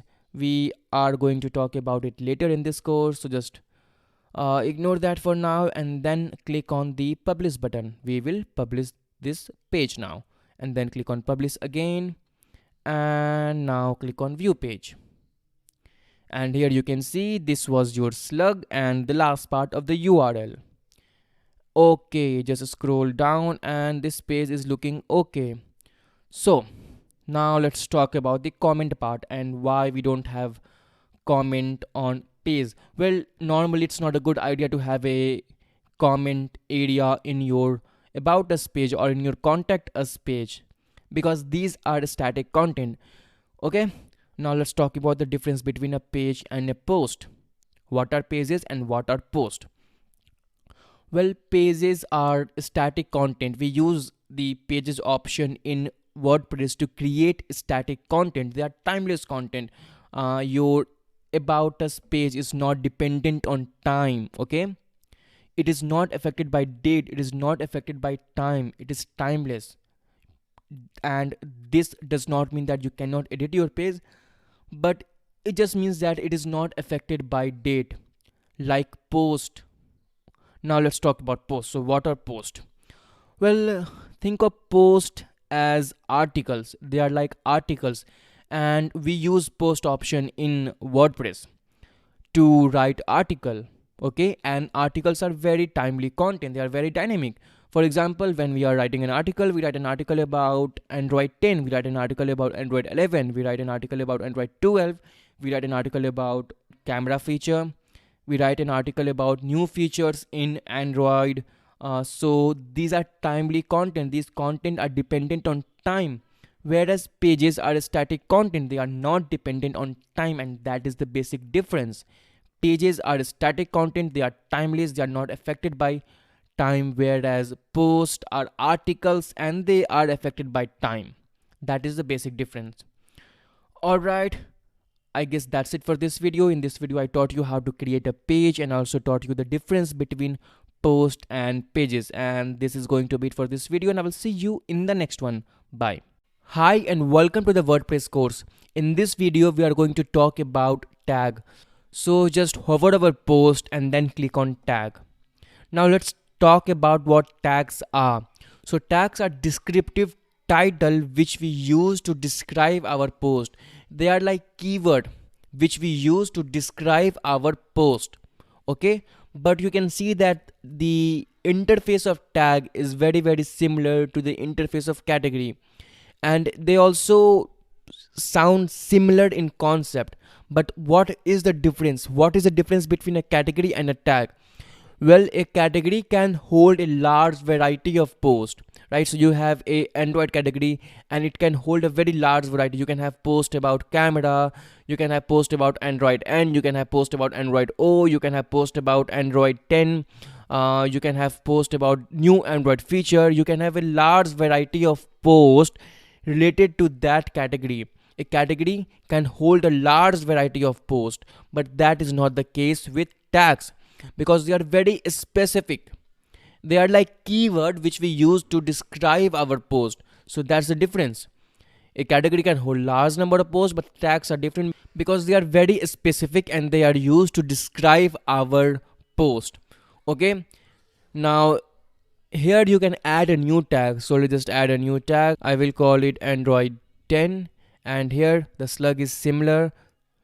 The slug is just the URL friendly version of the name. I've already told you in the last video that it can only contain lowercase, only letter, number and hyphen. You can't have a special symbol like a star or dollar sign or pound symbol. You can't have that. So let's just write the slug here, Android 10 or lowercase, and here you can write your description. So I will write all about Android 10 and I will make this capitalize. Okay, and then I will click on add new tag, and here you can see the list of all the tag. You have the description of the tag, you have the slug, and you have the number of post that is associated with this tag. Here you can see that the Android tag has one post associated to it, the mobile tag has one post associated to it, the OS tag has one post associated to it. You can delete your tag, you can view your tag, or you can also edit your tag. So just click on edit, and here you can change the name. So I will make it uppercase, and then I will click on update. You can also delete this tag from here, but I'm not going to do that. I will just click on update, and I will click on go to tags, and you can see that it has been updated. Now there are two options. There is the edit option and there is the quick edit option. But why have two options? Well, when you click on quick edit, you cannot edit the description. So if you want to edit the description, and this is the same for the category interface, if you want to edit the description, then you will have to click on edit, and if you just want to change the name and slug, then you can click on quick edit, and then you can update it. You can click on this update tag after making your changes and it will be updated, but I'm not going to do that. And yeah, if you want to bulk delete your tag, then you can select them, and then you can click on this option, and then you can click on delete, and then you can click on apply. If you want to select all your tag, then you can click on this checkbox, and then you can perform your action, whatever you want to do. If you want to delete it, you can click on delete, and then you can click on apply, but I'm not going to do that. Alright, that's it for this video. I'm going to see you in the next one. Bye. Hi and welcome to the WordPress course. In this video, I have a little assignment for you. First up, just go to the post page, and here you can see all the posts that I have added, and this is your assignment. You have to add 4 more posts, at least 4. So please go ahead and add 4 more posts. You can use dummy content like this. I have just written some dummy content. You can see that. Now just go to the post page, and here you can see the author of the post. You can see the categories. You can see the tag and the date, and the number of comment that a post has. Here you can see the first post has 5 comment. Okay. Now just go to the pages page and add 2 more pages. Add a about us page and a disclaimer page. Again, you don't need to write some real content here. You can see my disclaimer is pretty dummy. Okay, so just go ahead and add this page, and you can also see here the author of this page is my username. There are 0 comment because the comments are disabled, and you can also see the date. And there is one thing which is very interesting. You can also filter the post by category. So you can filter the post by this category, and then you can click on filter, and the post will be filtered. Here you will see only those posts which are associated with this Android category. So let's just remove that and click on the all category, and then click on filter. Again, you can also filter it by date, and you can also perform some bulk action. And yeah, that's it. That's it for this video, and I'll see you in the next section. Bye. Hi and welcome to the WordPress course. In this entire section, we are going to learn about settings. And in this particular video, we will begin with general setting, writing setting, and reading setting. So go to your dashboard and then hover over settings and then click on general. In the general setting, you can change your site title. You can write your new site title here. You can also change the tagline, which I will do right now. So I will write the best place for tech news. All right. You can also change the WordPress address and the site address, but I don't recommend you to do that. Okay, because this is something which is taken care by the WordPress itself. If you upload this website on the internet, then this will change automatically. So don't ever change this. Okay. Here you can change your admin email address. I am fine with hi@gmail.com. And again, if you have any question or any suggestion, then you can email me at this address.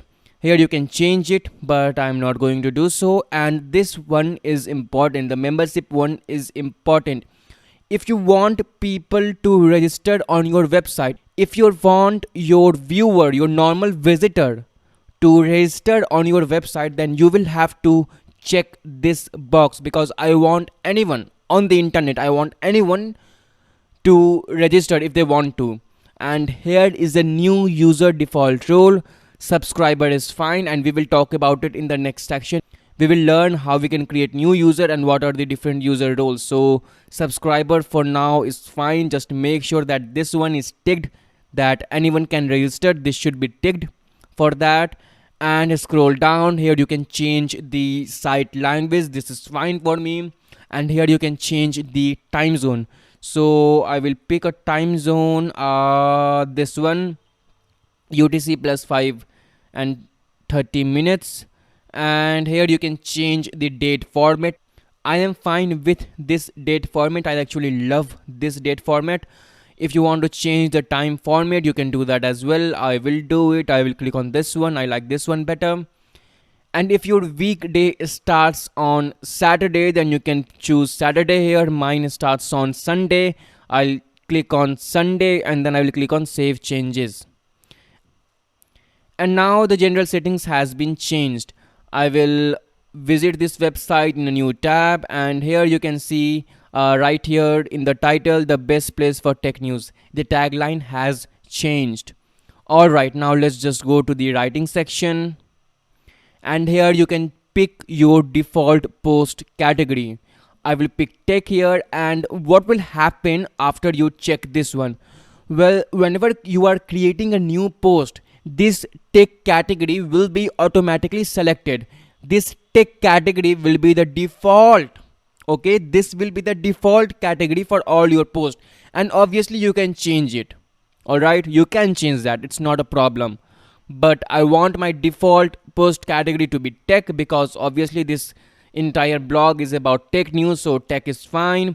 If you want to pick Android, but Android will be a bit specific, that's why I'm not doing this, so tech is fine for me. If you want to pick others, you can do that as well, but tech is fine for me. And here in the default post format, well, I am building a blog application right now. Okay, so this standard is fine for me. If you are building a audio website, then you can pick audio if you want.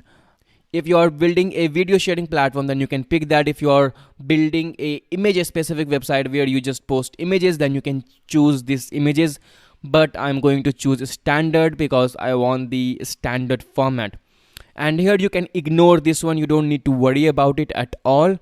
And then click on save changes. Alright, now let's just go to the reading area. And here you can choose how your home page is going to look like. Right now it is selected as your latest post. Now what does this mean? Well, it means that your home page, this page will contain all your blog posts. It will contain the recent blog post. We have made blog post here, so all these blog posts will go in the home area. If you don't like this, if you want all your blog posts to reside in a blog page, you can do that as well. And for that we will have to create two more pages. We will create a home page and then we will create a blog page. So let's just add a new page.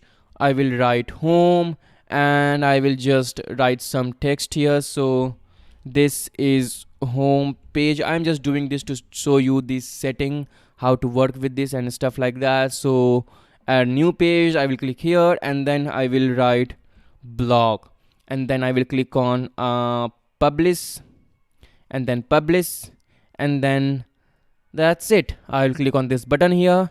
This will take me to the dashboard and then I will go to this setting and then I will click on reading.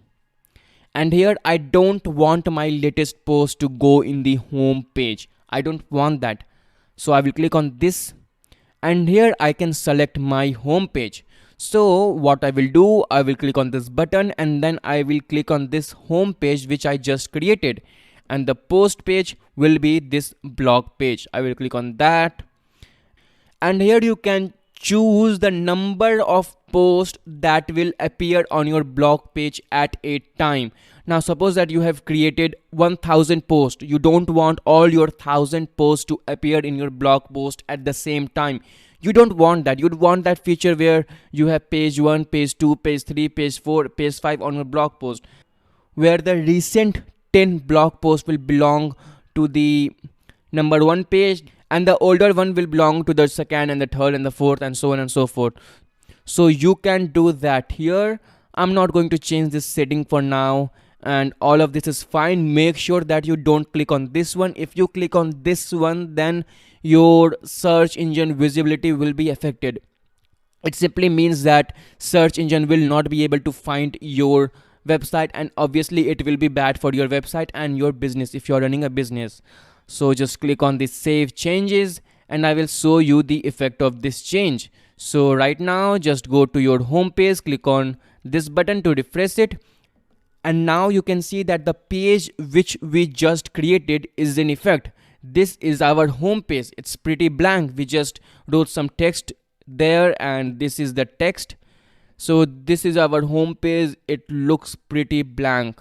And now if you click on this blog, then you can see that this blog page now contains all the posts that we have made, and this is what I was showing you. So now our post page is this blog page, and our home page is this home page. I don't want that. So I will click on this one, and if I save changes and if I go back to this home page, then you will see that my home page now contains all the blog posts which I actually want, because we are building a blog website. Okay, so that's it for this video. In the next video we will talk about discussion and media. So I will see you there. Bye. Hi and welcome to the WordPress course. In this video we are going to talk about discussion and media setting. So just hover over setting and then click on discussion. And here we have a lot of options to go through. So let's just begin from the top. Don't worry about these two settings. We are not going to discuss that, but this third one is very, very important.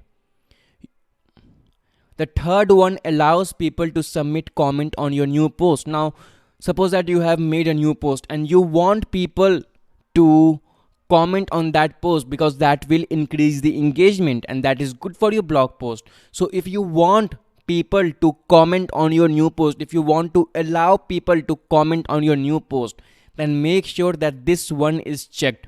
Okay. And now let's just go to the other comment setting. Author must fill out name and email. So this is for the people who are not logged in. Okay, this is for the people who are not logged in, and when they are commenting, if you keep this checked, then they will be required to fill out their name and email. Okay, and only then, only after they fill out their name and then email and the actual comment, then only they can post their comment. So make sure that this is also ticked, and this one make sure that this is unticked, because after you tick this, after you check this box, then only users that are registered and logged in will be able to comment on your post, which I don't want. I want everyone. I want even my visitors to comment on my post. So make sure that it is unticked. Otherwise, only and only registered user will be able to comment, which I don't like. If you like that setting, then you can check this box. And automatically close comment on post older than 14 days. No, I don't want that. If you check this box, then what will happen is that all the posts which are 14 days older, people will not be able to comment on those posts. No one will be able to comment on those posts. The comment section will be closed. And obviously you can change the day here. You can write 10, you can write 20, you can write 14 or 15 or 100, but I don't want that. I want people to comment on all the posts. Okay, so I will make sure that this is unticked, and yeah, make sure that this is ticked. And this one is important: enable threaded nested comment. So suppose that you have a post. So I'll go to this home page, and this is my first post. Here is it. All right, so click on this, and here we have made some comment. So you can see that this is one comment and this one is another, and this comment is reply to this one. So this is what nested means. It means multiple levels. So one comment replying to another comment, and so on and so forth. So this will only go for 5 level. So this will have a reply, and then this will have a reply, and then this will have a reply. So that is what it means. So only 5 deep level, that is fine for me. Now this setting is also important. Suppose that you have a huge blog and you are getting thousands and thousands of visitors every single day, and people are commenting on your post, and your post have hundreds and hundreds of comments. Okay, if you want to break the comment into multiple pages, then you can check this box. So the first page will only include the 50 top comment, and the second page will include the next 50, and the third page will include the next 50 comment. I don't want that because right now my blog is not that big. Okay, scroll down and go to this section, email me whenever anyone posts a comment. No, I don't want an email when someone posts a comment. And don't email me when a comment is held for moderation, because suppose that you have thousands and thousands of visitors, you are getting hundreds and hundreds of comment every single day, then this will become a nuisance. Your inbox will be filled. So I don't want this. Okay, I don't want an email when somebody posts a comment. I don't want an email when a comment is held for moderation. Okay, and scroll down. Before a comment appear, comment must be manually approved. No, I don't want this. So I will make sure that this is unticked. And here is a different setting. So comment author must have a previous approved comment. Now this is not for the registered user. Suppose that you have visitors and they are posting comment by filling their name, email, and then the content. So what this setting will do is that if that visitor have posted a comment and that comment is approved, only then their comments will be published right away. So if you are a visitor and you post a comment on my post by writing your name and then your email and then the actual comment, and if that comment is approved, and the next comment which you make will be automatically approved. Okay, if you use the same name and email. All right, now scroll down. Yes, I want to display avatar, and scroll down. This G is fine. And if you want to change the avatar, then you can check on anyone. I don't want a blank one. I don't want this logo. I actually like this one, so I will check this one, and then I will click on save changes. And these were all the setting in the discussion page which I wanted to show you, the important one. And now let us go to the media settings. If you want to change the thumbnail size, then you can do that here. You can change the width, you can change the height, also the medium size. The maximum width of the medium size images will be 300, and the maximum height of medium size images will be 300. If you want to increase that, you can do that here as well. And the larger size, the maximum width of the larger size will be 1024, and the maximum height of the larger size will be 1024 or 1024. I don't want to change any of this setting. I am actually fine with this setting. And now just scroll down. This is uploading files. So whenever you upload files or your images onto your website, then all these files will be organized by their year and then their month. And I actually like this, so I will keep this checked, and then I will click on save changes, but I have not saved anything, so this is fine. Alright, so that's it for this video. I hope you learned a lot. I hope that these settings are not overwhelming you, and yeah, I'll see you in the next one. Bye. Hi and welcome to this course. In this video we are going to talk about two important settings, and these two are the most important settings. So just hover over settings and then click on permalinks. And what does this even mean? Well, to show you, I will go to this blog post and I will refresh it. And now look at the link. Look at the link of my post. Here is my site address. So localhost/techsavvy, and then the year and then the date and then the post name. I don't like this. I want my blog post URL to be my site name and then my post.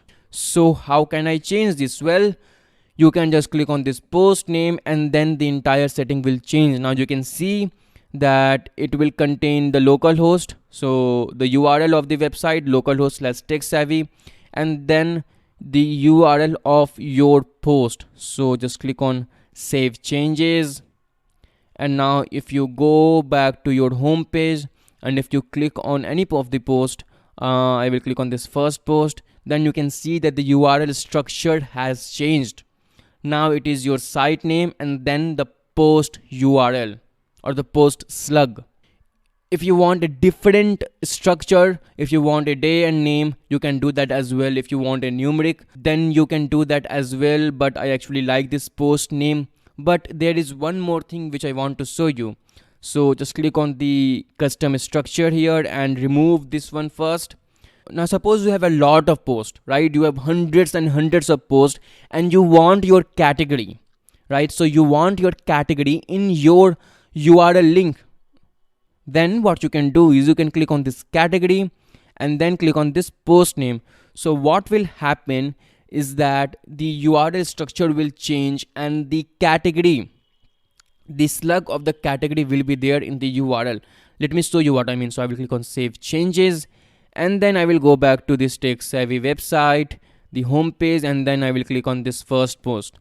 And now you can see that the slug of the category is present in the URL, and this is also good. If you prefer this structure, if you prefer this URL structure, then you can go with this one, your category slug and then the post slug, but I actually will go with this post name. So I will click on save changes and the changes will be saved. So again, go back to your home page and then click on the post. Here we go, and this is good for me.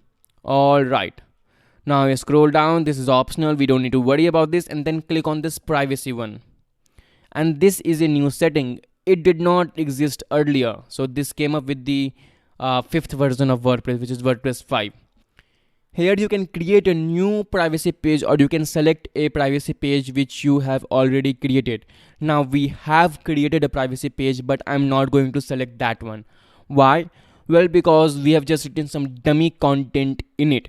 If you have written some real privacy page content, if you have written some real privacy policy content, then you can select that page. If you already have one, then you can select it like this, and then you can click on this use this page.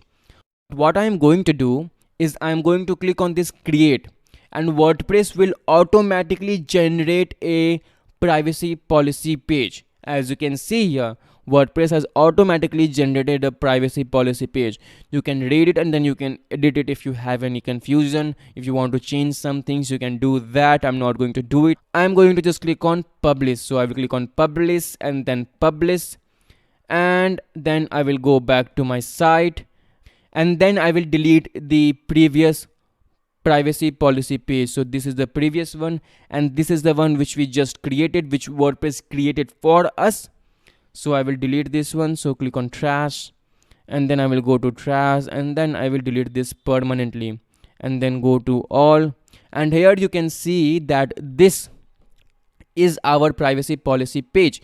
WordPress has selected this privacy policy page to be our privacy policy page. Now this is really confusing. Just understand that WordPress has selected this one page, this page, as the privacy policy page. Okay. All right, now let's just go to the setting and then click on privacy, and now you will see this privacy policy is automatically selected by the WordPress, which WordPress just created for us, and we have a new privacy policy page. And I just click on this privacy policy link and you can see it right here. Alright, so in this entire section we talked about settings, we talked about general settings, writing, reading, discussion, media, permalinks, and privacy. And in the next section we are going to learn about user. So I'll see you there. Bye. Hi and welcome to the WordPress course. In this video we are going to talk about users and how you can edit your user profile. So you can go to this user section and then you can click on all user. Here you will see the list of all the user. You will see their username and then their name and their email address and then their role and the number of posts which they have made. we have just one user and this user has created 5 posts. Now if you want to edit your profile, then you can click on edit, or you can go to this profile button, or you can hover over your username and then click on edit profile. So I'll just click on edit here, and here you can change some settings. So if you don't like this theme, then you can click on midnight. I actually like this midnight. You can click on ocean or blue or modern or light. You can choose any admin color scheme, but default is fine with me. I will choose default. And this setting is also interesting. So if you don't like this toolbar, so let me show you what I mean. I'll open my site in a new page. So whenever you are browsing your website and you are logged in, and if you don't want this toolbar, okay, so this toolbar will only appear when you are logged in. And if you don't want this, okay, then you can untick this one and you can scroll down and click on update profile. And if you refresh your page, then this will disappear. But I don't like this. I want to see toolbar because it is easy to navigate to the dashboard. So I will check this box, and here you can write your first name. I will write my first name, and then I will write my last name. You can choose a nickname.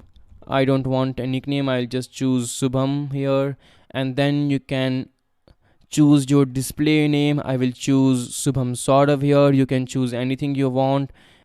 And you can also see that your display name has changed here as well. It was just Subham previously, but now it is Subham Saurav because of the change I made here. If I select this, then you will see only Subham here, but I want my full name. So here we go.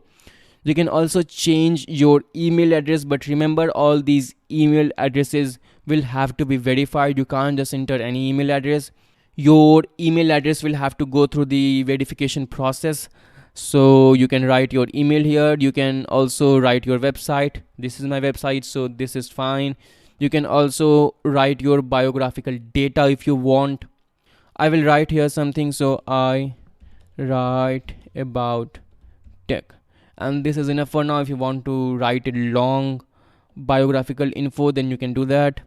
You can also change your profile picture. So right now it's nothing, but you will have to click on this link, and then you will have to create an account on Gravatar, okay, and then you will have to add your profile picture. But I don't want to do that. You can do that on your own. It's pretty simple. Just create an account on Gravatar and upload your profile picture, and then your profile picture will be changed here automatically. You can set a new password here. I don't want this. I don't want to change it, so I will click on cancel here. And if you want to log out from everywhere else, then you can click on this button, and then it will log out you from everywhere.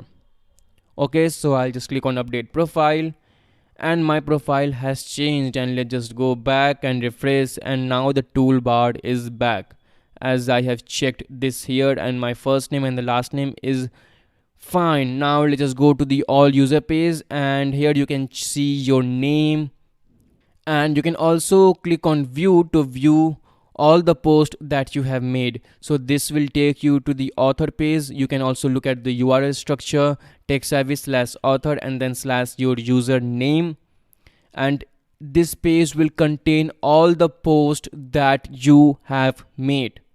I have made just 5 posts, so these are there. I will go back to my dashboard, and I will go back to this all users. Alright, now if you have a lot of user here, because you are an admin, because you are an administrator, because your role is admin, you can change their profile as well. Okay, you can do that as well, and we will learn about that when we create a new user. So all of that coming up in the next video. Bye. Hi and welcome to the WordPress course. In this video I'm going to show you how you can add a new user. So just go to your dashboard and then hover over user and then click on add new. You can also hover over new and then you can click on user, and here you need to enter the details. So you need to enter the username. I will enter the username Saurav, and then you need to enter the email. I will enter a fake email, so saurav@abcd.com, and here I will enter Saurav, and the last name I will leave it empty, and the website, again I will skip this, I will leave it. And here you need to enter your password, so I will enter 1 2 3 4 5 6 7 and 8, and then I will click on confirm use of weak password, and I will uncheck this one. So this send user notification, I will uncheck this one. If I keep this checked, then it will send an email to this email address, but right now we are on localhost and localhost can't do that. We can't send an email from localhost, but if we were on live server, then I would have kept it checked. But right now we are not on live server, so I will keep this unchecked. And here we have the option of role, and this is very important and we are going to talk about it in great detail. So just click on that. We have 5 user role here. We have subscriber, we have contributor, we have author, we have editor, and then we have administrator or admin. So let's talk about all of them from the very bottom. So first up is administrator. So what is an administrator user role? Well, right now the account with which we have logged in into this website, the Subham Zaurav account, or this account with the username Subham, this account is an admin account.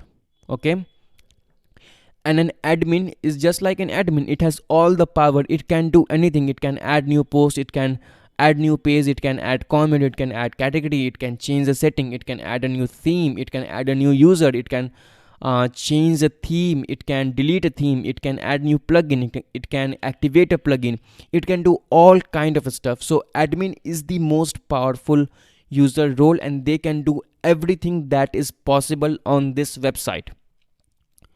Okay, so the admin is the most powerful one, and they are the most powerful. They have all the power and all the control over this website.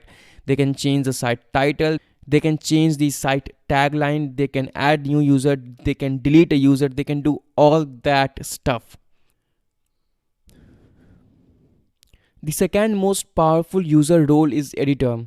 An editor is just like an editor of a news publication. They are only concerned with the content part. So an editor in WordPress can add new post, can edit their own post, can delete their own post, they can publish their own post, and they can also edit, delete and publish the post of other people. Okay, so an editor can also edit, delete and publish the post of other people. They can also approve and unapprove comments, so they can also moderate comment. They can add new category, they can add new tag, they can delete and edit tags, so they can also work with tags, and they can also work with pages. Okay, so this editor user role is only concerned with the content part. They can work with post, they can edit their post, they can work with post of other people, they can publish them, they can add and approve comment, they can work with comment, they can work with pages, they can add new media, they can add new pictures, they can add new videos, but they cannot change the setting. They cannot change the setting, they cannot add a new user, they cannot mess around with user, they cannot work with user, they can't add new user or delete a user, they cannot add a new plugin, they cannot delete a plugin, they cannot change the theme. So they can't do any of the admin stuff, but they can work with the content part. So again I'm repeating, they can add new post, they can edit their own post, they can delete their post, and they can also publish their post. And they can also edit, delete and publish the post of other people, of other user roles. They can add new media, they can add new category and tag, they can work with pages, so they can do all that stuff. They can also moderate comment. Okay, now let's talk about the third most powerful user, the author. An author is just an author. They can write, edit and publish their own post. They can also delete their post. They can also add new tag, but they cannot add new category. They will have to work with existing category. So an author cannot add new category. And obviously it goes without saying that they cannot work with themes and plugins and users and settings. They can't do any of that. They only have control over some of the things of this content part, and they are less powerful than editors. So these author cannot approve and unapprove comment. They can't do any of that.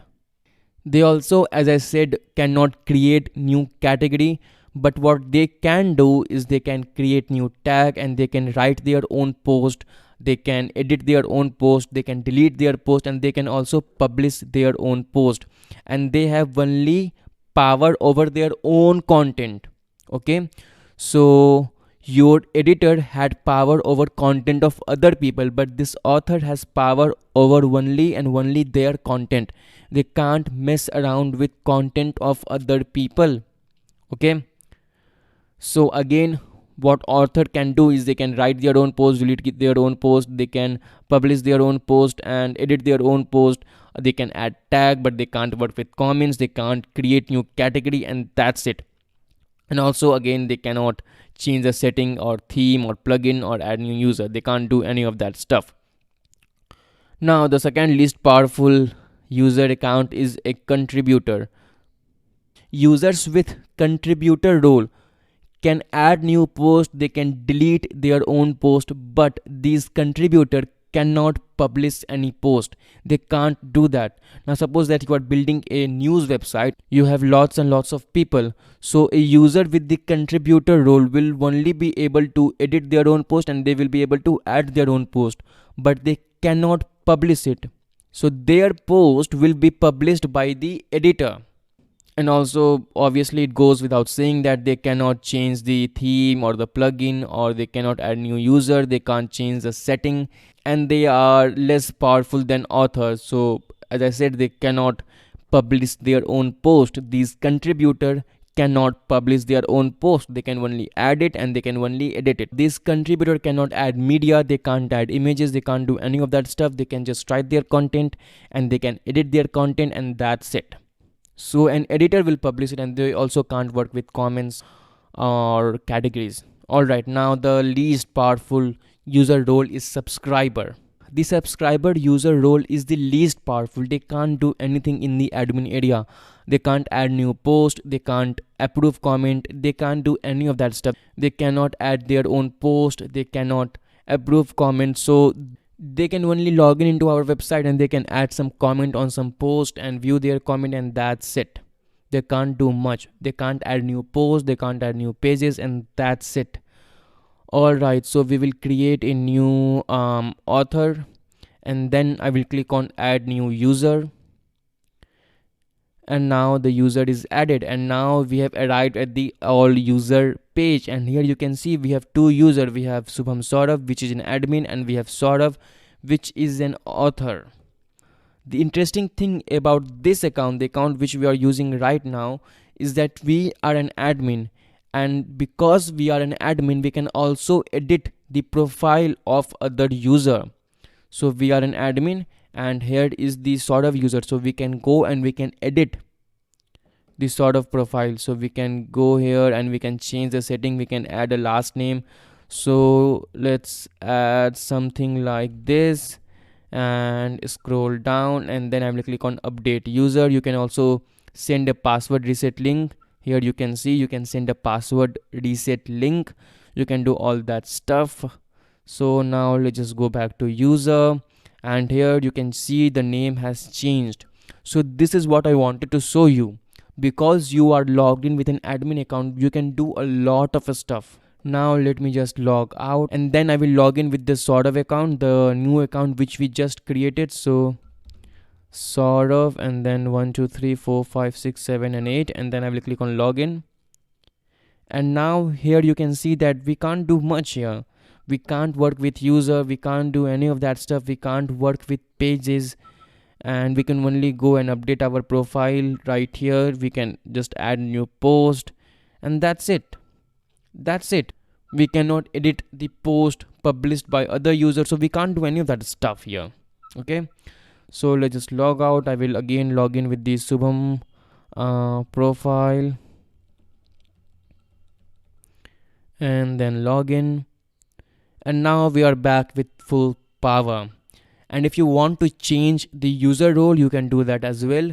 Just click on edit, and then you can scroll down, and then you can choose the user role. You can choose editor, you can choose contributor, you can do whatever you want to. I have selected editor, and then I will update the user. And now I will go back, and here you can see the role of this user has changed. It is now editor. Now you can go ahead and play with this setting on your own. Please go ahead and create a subscriber, create a contributor, create an author, and create a editor, and then log in with those user profile and see what you are capable of with those account, and verify all the information which I gave you. Alright, that's it for this video, and I will see you in the next one. Bye. Hi and welcome to the WordPress course. In this entire section, I'm going to teach you all about plugins. So just go to your dashboard and then click on plugins. Here will be the list of all the plugins that are already installed on your system. So what we are going to do is we are going to select all and then we are going to delete all of them. So click on delete and then click on apply and then click on OK. Now that we have deleted all our plugins, let's talk about what plugins are. Well, plugins are some extra feature which we add into our WordPress website. Suppose you want to add a contact form, then you will use a plugin that offers you a contact form. These are just extra features, extra functionality, extra piece of software which we use to extend the functionality of our website. So these are just some add-on software or add-on which we use to extend the functionality of our website. Now let's learn about how we can add new plugin. You can go to this install plugin page and then you can click on add new, or you can click on add new from here. So just click on add new. And now you will arrive at the add plugin page. Here you can see we have a list of a lot of plugin, and these are really famous plugin. If you want to search for some specific plugin, like if you want to search for plugins related to comments, then you can click on this tag here, and then you will arrive at the page where you will see the list of top plugins which have something to do with comments. And I'm not going to do it. I'm not going to install any of them. I will search for a specific plugin. So I'll search for my plugin here. I'll remove this, and now I will search for contact form 7 and I will hit enter. And this plugin is very special. I am going to use this plugin to create a contact form page. And here you can see that we have a list of a lot of plugin. We have a lot of plugin, and the one which I want to install is this contact form 7 plugin. You can see that it's a pretty famous plugin. It has 5+ million install and it has over 2000 rating. So I will click on install now from here, and this will install the plugin on my system. And then I will click on activate to activate this plugin. And now the plugin will be activated, and it really means that now I can use this plugin. And you can also see that this new option has appeared. Alright, but let's just talk about plugin for some time now. Here you can also download a plugin from the internet. So just click on add new, and you can download a plugin from internet, and then you can upload that plugin from here, which I will show you in the next video. So I guess that's it for this video. In this video I taught you what plugins are and how to install a plugin from this marketplace. If you want to see the list of all the plugin, you can just go to the official website of WordPress. So wordpress.org org, just like that, and then hit enter. And here you can click on plugins, and here you can see that you have more than 59,000 free plugin on WordPress. You have 59,000. That's a huge number. If you want to create a new gallery, you can use this plugin. If you want an anti-spam protection, then you can use this plugin. So there are a lot of plugin and you can use any of them. You can also search for plugin from here, and this is just the same as this page over here. You have the list of all the plugin here also. Alright, that's it, and in the next video I will teach you how you can upload a plugin from here. So all of that coming up in the next video. Bye. Hi and welcome to the WordPress course. In this video I'm going to teach you how you can upload a plugin. So first go to the WordPress website, the official WordPress website, and we will download the same plugin from here.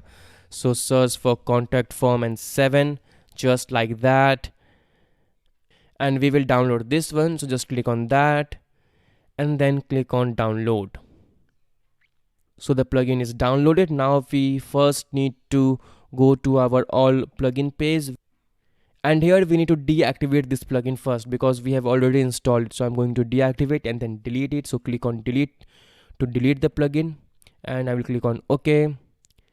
And now I will upload this plugin which I downloaded from the internet, and this is the same plugin, you know that, right? Just click on add new and then click on upload plugin and then click on choose file. I will go to download and then I will click on this contact form 7. So select your file. This is the contact form 7 plugin which I just downloaded, and then click on open. And now we can click on install now to install this plugin. And now you can click on activate plugin to activate the plugin. And you will see the contact option will appear right here after it has been activated. And yeah, it has been activated. So that's it for this video, and in the next video I will show you how you can use this contact form plugin. So I'll see you there. Bye. Hi and welcome to the WordPress course. In this video I'm going to show you how you can use the contact form 7 plugin. You can see that you have the contact option here, so just click on that, and here you have contact form 1. This is automatically created when you install and activate the contact form 7 plugin, and we are going to use this. If you want to create a new contact form, then you can click on add new, and then you can create that from here, but I'm not going to do so. So I'll just click on the contact form here, and I'll use this one because 99% of the time this will work just fine. Okay, 99% of the time. So just click on edit and then go to this mail option, and here is something interesting. In this box you are supposed to write your own email. So whenever someone fills up the contact form, the entire content, the entire email will be sent to the email address that you write here. Right now we have this code here, and this code is actually this. So I'll show you just in a minute. Just hover over setting and then hover over general and open the general setting in a new tab. And here is your site admin address. So that code is just for this address. Okay, so this email address. So what this plugin by default will do is that it will send an email to the admin email of this website. If you want to change this, then you can add your own email over here. I'm not going to do so, but if you want to, you can just write your email. You can delete it like so, and then you can write your email, hi Ayush or hi Sivam at gmail.com or whatever you want to. I'm not going to do that. So that's it. And now click on the messages tab. These are the messages which you display. So whenever someone hits the send button, if the message has been sent successfully, then this message will be displayed. If you want to change this, then you can do that. If sending the message fails, so if the entire process fails, if your server is somehow not able to send the email because of some error, then this message will be displayed. If you want to edit this, then you can do that. If there is any validation error, so suppose that they have not entered their email address, then this message will be displayed. Okay, so you can edit these error messages. I'm not going to do that. So just click on mail, and after making all the changes to this contact form 1, you have to click on save, otherwise your changes to this contact form 1 will not be saved. But I'm not going to do so. I will use this plugin as it is. I have taught you how to make changes, and now I'm going to show you how to use this plugin. So just go to the contact form page and then copy this short code. So right click and then click on copy, and now we will create a new page. So just go to pages, and we have all these pages here. We will add a new page. So click on add new and close this box. I don't want this. And yeah, contact us. There we go. And here you need to paste the code that you have copied. So right click and click on paste, and this option will appear. It will ask you uh, to select the contact form. The contact form 1 is already selected, and see how seamless it is. You don't have to write some code, you don't have to do some crazy editing and things like that. All of it is automatically taken care of. If you want to remove this contact form, then you can click on this option, and then you can click on remove contact form 7, but again I'm not going to do so. And yeah, that's it. I will click on publish, and then publish to publish this contact us page, and then I will click on view page. And here is our contact form. You can write your email, and then you can send this email to that address. And obviously that is not going to work on localhost, but if you were on live server, then this message will be sent. And yeah, that's it. That's how you use the contact form 7 plugin. If you want me to teach you all about this contact form 7 plugin, then do let me know in the discussion section below. I will show you how to add a new contact form, and how to get date from user, and how to work with different option. I will show you all of that. So if you want me to teach you all about this contact form 7 plugin, do let me know. I will have to create a separate section for that, but as of now this is enough. This is more than enough. Alright, that's it for this video, and I will see you in the next one. Bye. Hi and welcome to the WordPress course. In this entire section we are going to talk about themes. We will talk about how we can install a theme from the web, how we can download and upload a theme, and how we can work with themes. So what are themes exactly? Well, themes are the design of the website. They are the interface of the website. They decide how your website is going to look like. Right now our website is using a theme which looks like this, and this is pretty okay. This is not great, but this is okay. And to work with themes, we can go to this appearance tab, and then we can click on themes. So just go to appearance and then click on themes. Here you can see that we are using the 2022 theme, and we have two more theme here. We have 2020 and 2021. If you want to activate this theme on the website, on this website, then you can click on activate, and you can go back to your website, and then you can refresh. Now first see that this website is looking different, and if I hit refresh, then the entire design of this website will change in just a second. Okay, so the entire design, the entire interface, the entire look of this website has changed. And that is the power of WordPress. That is the power of theme. You can change the entire design, the entire look, the entire interface of your website in just a click. Okay, you can just change the theme and the entire design will change. Okay, so now I'm going to show you how you can install more theme. But first we are going to delete all these theme. So just click on the theme detail, and then click on delete, this delete option here. Just click on delete, and then click on OK. And we will also delete the 2022 theme which we were using. So click on theme detail, and then click on delete, and then click on OK.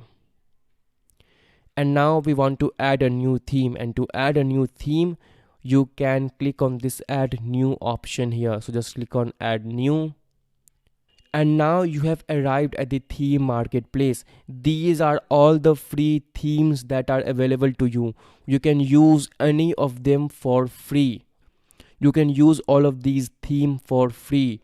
And I will search for a specific theme. So I will just click on the feature filter, and I will filter the theme by blog, this subject here, because I am building a blog application right now, and I want to see the theme that are good for blog. So I will click on apply filter, and here is the list of all the theme which are used for building a blog website, and you can choose any of them. You can choose this Rosa theme, you can choose News Republic, and you can choose this theme as well. This is pretty good, this is also good, this is also good, and all of these themes are good. But I will scroll down, and I will click on this theme. So this one here it is. Yeah, I will install this theme, this best blogger theme. So I will click on install now, and this theme will be installed, and we now need to activate it. So it's installing. We will wait for the installation to complete, and then we will activate this theme. So just wait for a couple of seconds, and yeah, it's taking some time. I don't know why. Alright, so the installation process is complete. Now to use this theme on our website, we need to activate this. So we will click on activate here, and now if we go back to our website, the entire design of our website will change. But first I will delete this 2020 theme. So click on theme detail, and then click on delete, and then click on OK. And I will cross this. This is giving me a requirement that this theme requires you to install the Elementor plugin. I'm not going to do it because in the next video I'm going to use a different theme. So just go to your website and refresh, and you will see the entire design of your website has changed. The entire design has completely changed. You can click on this first post, and now you can see the new design, and this is looking good. This is a better theme than the ones which we were using previously. Alright, that's it for this video. In the next video I will show you how you can download a theme from the internet and upload it. All of that coming up in the next video. Bye. Hi and welcome to the WordPress course. In this video I will show you how you can download a theme and how you can upload and install and activate it. So to download the theme, you can go to wordpress.org, and then you can click on theme.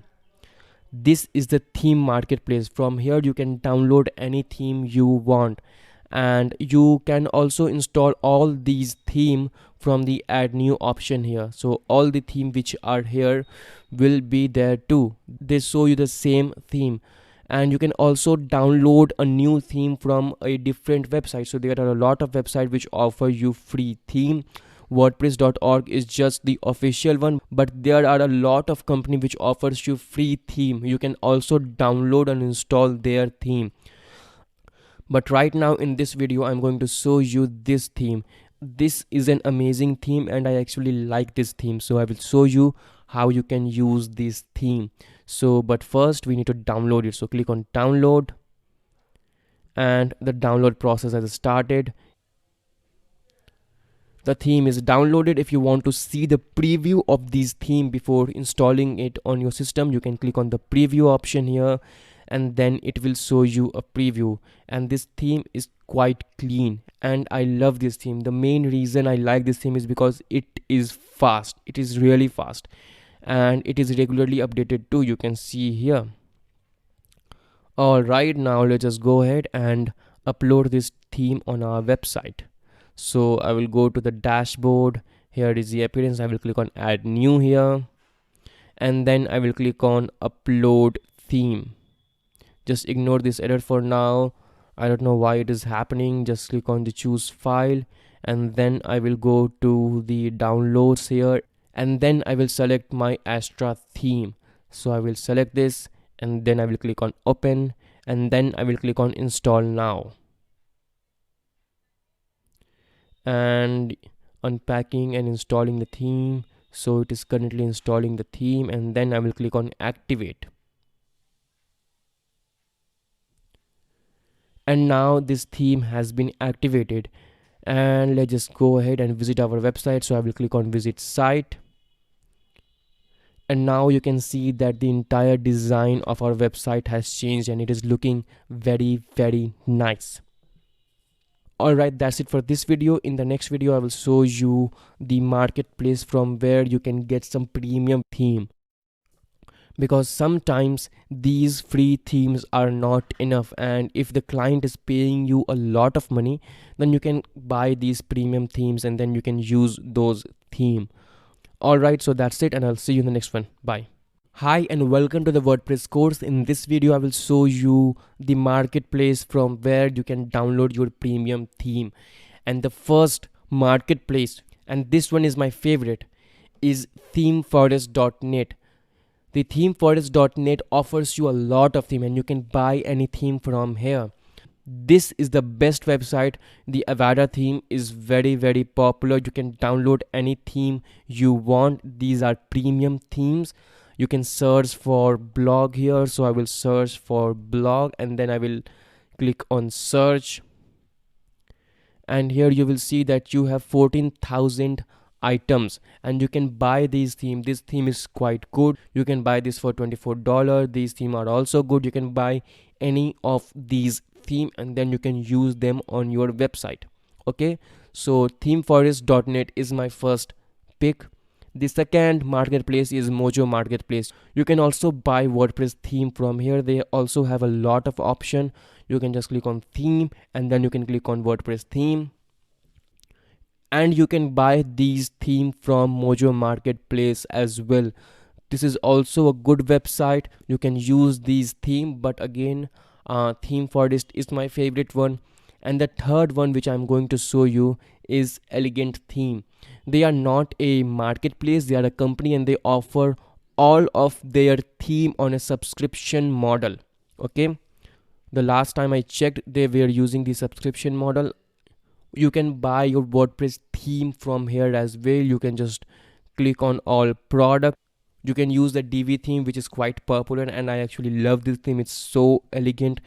You can use the extra theme. I have used this theme. This one is amazing. It looks so great. You can also buy the DV builder, which is also great. You can buy these themes from here as well, and yeah, that's it. And also, these three are not the only ones in the market. There are a lot of options. There are a lot of website which offers you premium theme. Okay, the one which we downloaded, the Astra theme, they also have a premium version. So the company which is offering Astra, they also have a premium version. You can go to Google and then you can search for Astra theme, and you can click on this link from WP Astra, and they are also offering you some premium theme, so you can download the premium theme from this website as well. You can click on the pro one here, the pro option, and then you can buy these theme as well. So these are the option. You can buy your theme and you can buy your plugins from these marketplace. They are really good, and if the client is paying you and if you have the money, if you have the budget and you like these plugins, you like this theme, then you can buy these theme. Alright, that's it for this video, and I'll see you in the next one. Bye. Hi and welcome to the WordPress course. In this video, we are going to talk about menu. We will talk about how you can create a menu and how you can edit your menu and things like that. But first, let's just visit our website and see how our website looks. So this is the website, and disclaimer page and home and privacy policy page. The entire top menu is just messed up. You want your home page to be at this side, and you don't want privacy policy, you don't want disclaimer here.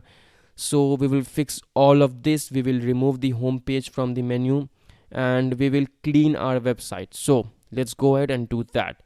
So I'll go to my dashboard and then I will hover over appearance, and you have an option called menu. So just click on that, and here we need to add a name. So I will add top menu. So top menu, and this menu will go on the top. And here just look at the display location, right? So this primary menu means the menu that goes at the top. So this is our primary menu. This is the primary location, and we want this top menu to go in the primary location. So I will check this, and this is the option called add auto pages. So whenever you create a new page, if you want those pages to get automatically added on this menu, if you want that, then you can check this box, but I'm not going to do so because I don't want all my pages that I create in the future to get added in this menu. So I'll click on create menu. I've selected the primary menu, so create menu, and my menu is created. And now I will select some pages. So I will select the about us page here, and then I will select the contact us page, and then I will add a custom link. So I will click on the custom link here, and here I will go to the page, and then I will copy this the URL of the home page. So copy just like that, then right click and paste, and the link text will be home, and then I will click on add to menu. Now we will click on save menu. So click on save menu and go to your home page and then click on refresh. And now you can see that the entire menu has changed, but this isn't looking good.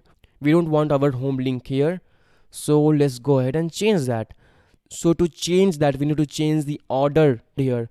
So I'm going to drag this home button to the top, and then I will drag this about us to the top like this. Okay, and then I will click on save menu. Click on save menu, and the menu is saved. And then I will go back to my website, and then I will click on refresh, and now it is looking good.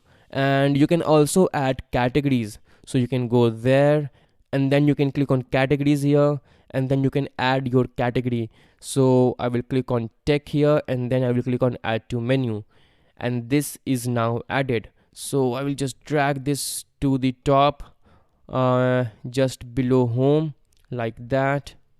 Not like that, this will be a sub menu, just like that. And I will click on save menu. So click on save menu and then go back, and now we have our tech category here. If you want a sub menu here, so if you want your Android to be the sub menu of the tech menu item, then you can do that as well. Let me show you. Just go to the menu and click on the category and then add a new category. By the way, you can also add a post and your pages. Just click on the pages here, and then you can add your pages. You can also add your post here like that, but I don't really recommend adding post to the menu. And here is our Android category. We will just drag this like that, just like that. And now you can see that this Android is the sub item of tech. Okay, so now just save the menu, save, and go back to your website and then click on refresh. And now you can see that the tech has a sub item called Android. Alright, so that's it for this video. Bye. Hi and welcome to the WordPress course. In this video, we are going to talk about widgets. So what are widgets?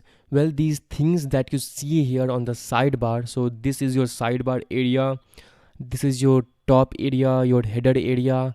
This is your content area, and this is the footer. So these things that you see in the sidebar are your widgets. And in this video, we are going to learn how we can edit these widgets and how we can remove these widgets. So let's just go to the dashboard here and then hover over appearance and then click on widgets.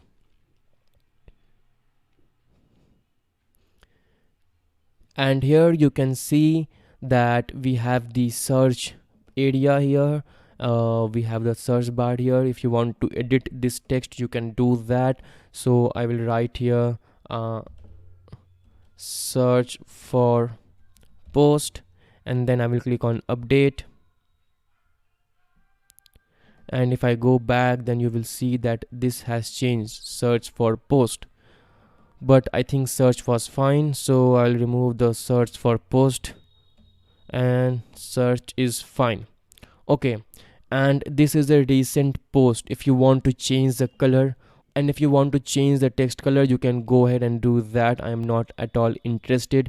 You can also change the color of these link, so just go ahead and do it if you want to. I am not interested in that. And here is the recent comment area, and I don't like this. So what I'm going to do is I'm going to click on this option here, and I will click on remove group because I don't want recent comment widget on my sidebar. So remove group, and it has been removed. I also don't want this archive, so I will select this archive here, and then I will click on this option, and then I will click on remove group. Okay, and then I will click on update. Alright, now I will go back to my site and I will refresh it, and now you can see that we have only category, the search, and the recent post, and this is looking much clean.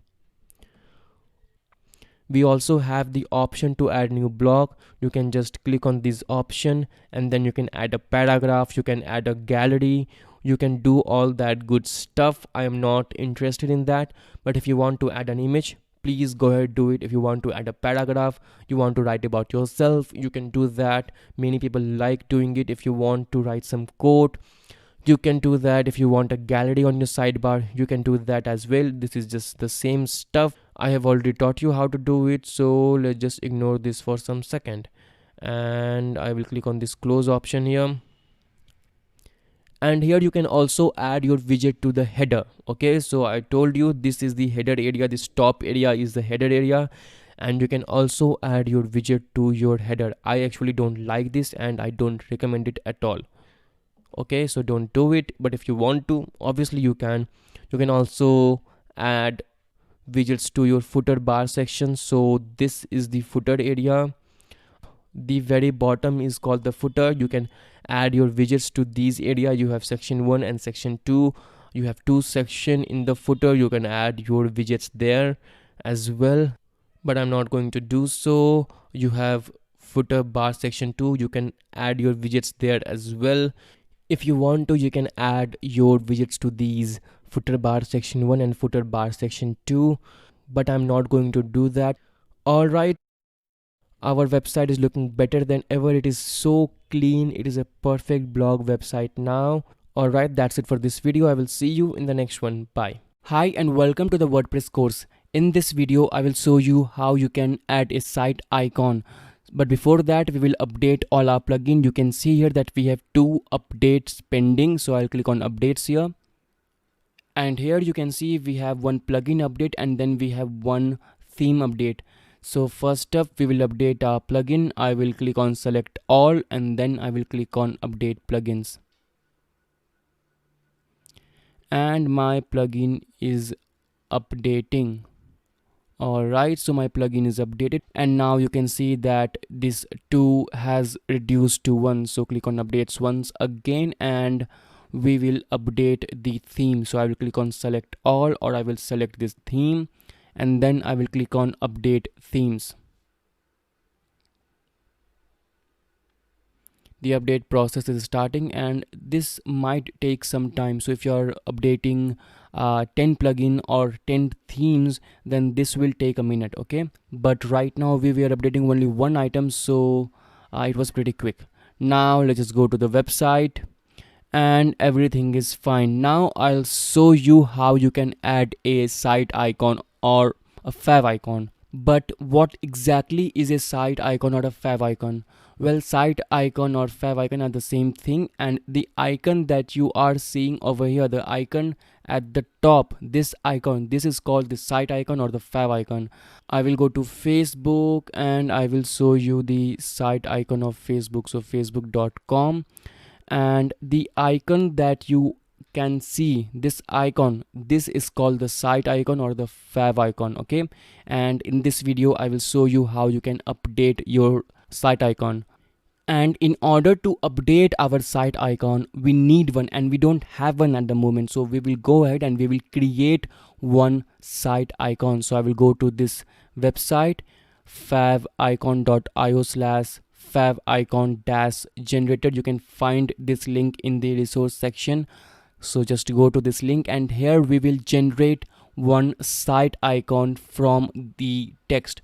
So I will write TS here and the font is looking good. I will click on this color. I want my font color to be blue, and in the background color I will select white. Okay, so white is cool for my background color. And if you want to change the font family, you can go ahead and do that. I will choose a different font. I will go to B and I will choose bubblegum, this one. And if you want to choose a different font family, please go ahead and do that. You can also choose the font variant and you can increase and decrease the font size. I'm not going to do that. And after this is my preview and the preview is looking good. I will click on download to download the icon, and here you can see that this is a zip, so we need to extract it first.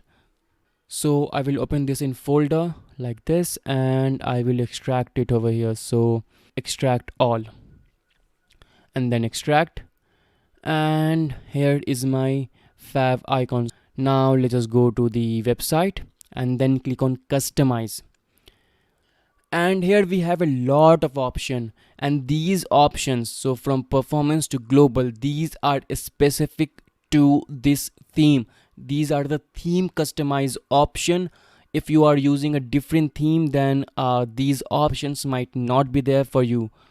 But these, from site identity to additional css, these are the WordPress option. Okay, so these are the WordPress option. These are common to all WordPress theme, but these option from global to performance, these are specific to this particular theme that we are using. If you are using a different theme, then you will have more or less option. Okay, now let's just scroll down. We will talk about the common option first, and then we will talk about these theme option. So to add a fav icon, just click on site identity, and then click on select site icon, and then click on select files, because we need to upload it first. And then I will go to downloads, and then I will select this file which I just downloaded, and then I will select this one, this file, and I will click on open, and I will click on select, and I don't want to crop the image, so skip cropping. And now you can see that this site icon has changed. Now if I close this now, so if I close this option now, then the site won't be updated. We have updated our website, we have added a site icon, but we need to publish the changes. So click on publish to publish the changes, and now your site has a icon. Alright, so that's it for this video, and in the next video we will talk about all these options, so all the remaining common WordPress customize options. So I'll see you in the next video. Bye. Hi and welcome to the WordPress course. In this video we will talk about the remaining option that we have here. So we'll talk about menus, widgets, homepage settings, and additional CSS. So first click on menus, and here you will have all the menus that you have created. So in the menu section we created the menu called top menu, so you have that top menu here. You can also create a new menu here, so you can click on create new menu, and then you can write a menu name, and then you can assign it a location, and then you can create a new menu. We already did this in the menu area in the dashboard, but here you can do that too. In the customizer option you can create your own menu if you want, but I prefer to create a menu. I prefer to manage my menus in the dashboard. But if you want to create one menu, just type a name and then choose a location, and then click on next, and then you can create your menu here.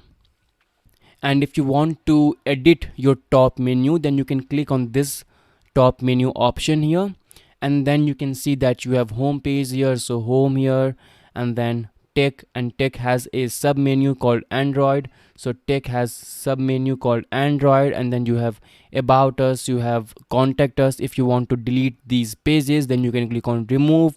If you want to update this label, you can do that as well. You can add new item to this menu. You can click on add item, and then you can add your post to this menu. You can add your category, you can add your tag, you can do all that good stuff, but I'm not going to do that. And you can also change the menu location if you want.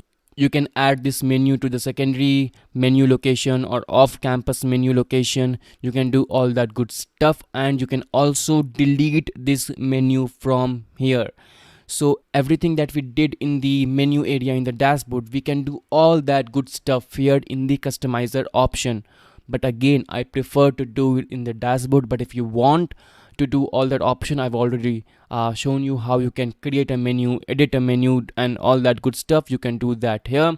You can also click on this automatically add new top level pages to the menu. So if you create a new page, let's just say you are creating a new page called privacy policy 2, okay, then that page will be automatically added to this menu if you check this box. We already talked about this in the menu section, but we are talking about it again. Okay, so let's just go back. So this is your menu area. All the menu that you have created will be here, and you can create a new menu. And this menu location is important because it says that your theme can display menu in 5 location.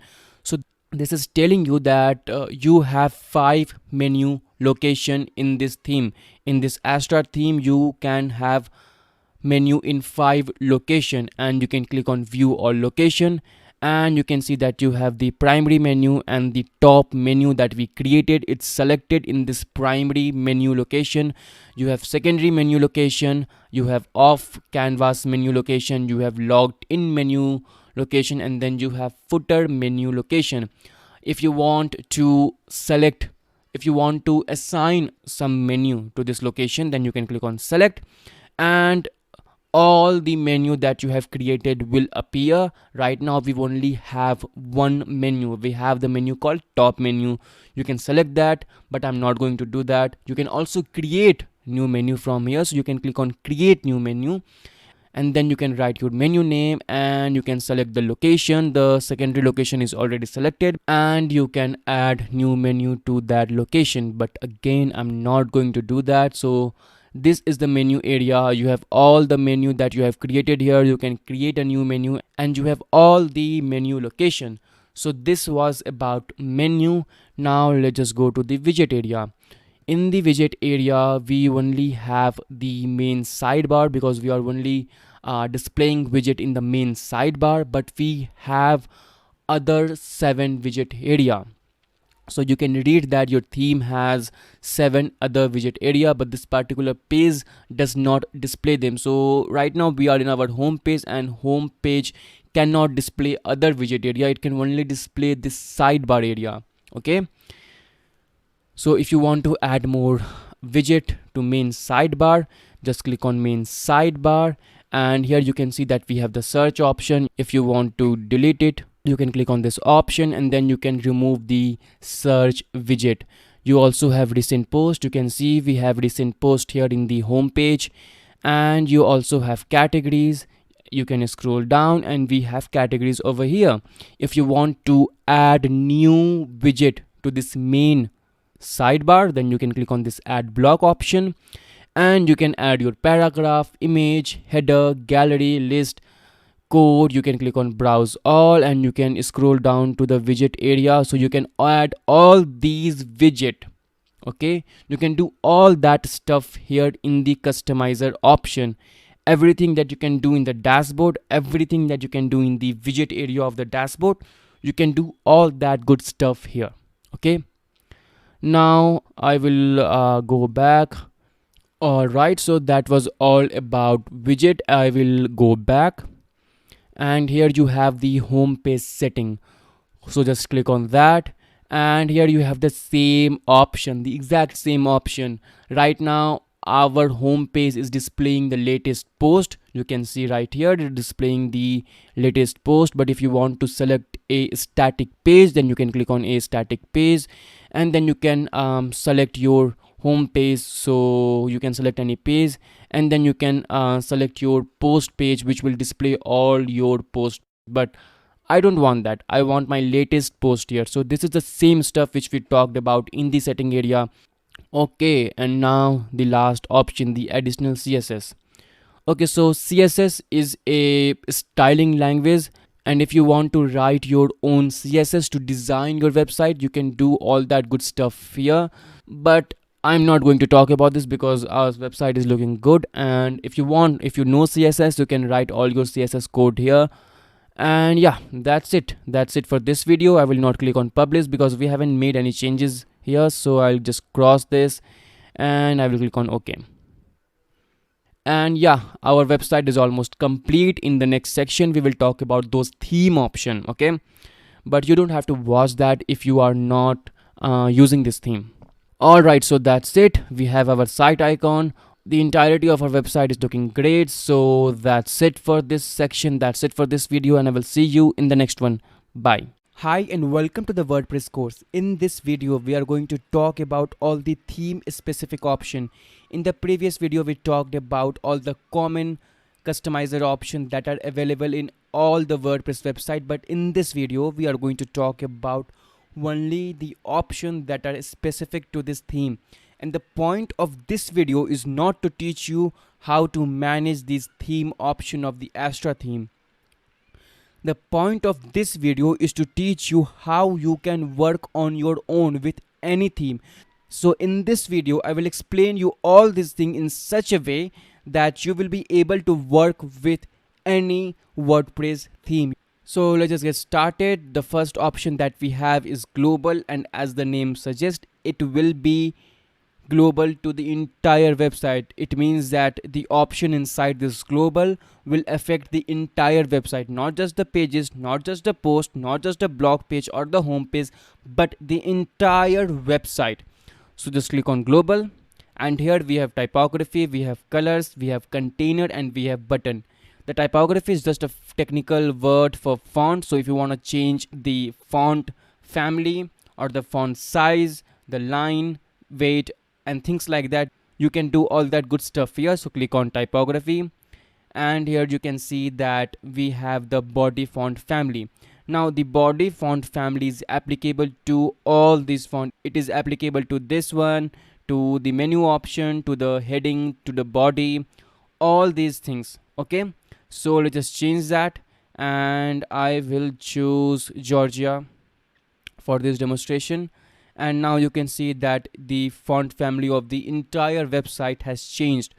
But if you just want to change the font family of the heading, right, so you have a particular font family in mind for the body, but you want a different font for the heading, then you can scroll down and you can go to this heading font family option, and then you can choose a different font here. So I will choose this one, and now you will see that all the heading has changed. So this heading has changed, this recent post heading has changed, this tech savvy, the logo has changed. So this has changed. And if you want to change the weight, the font weight, you can do that. You can make it bold like this.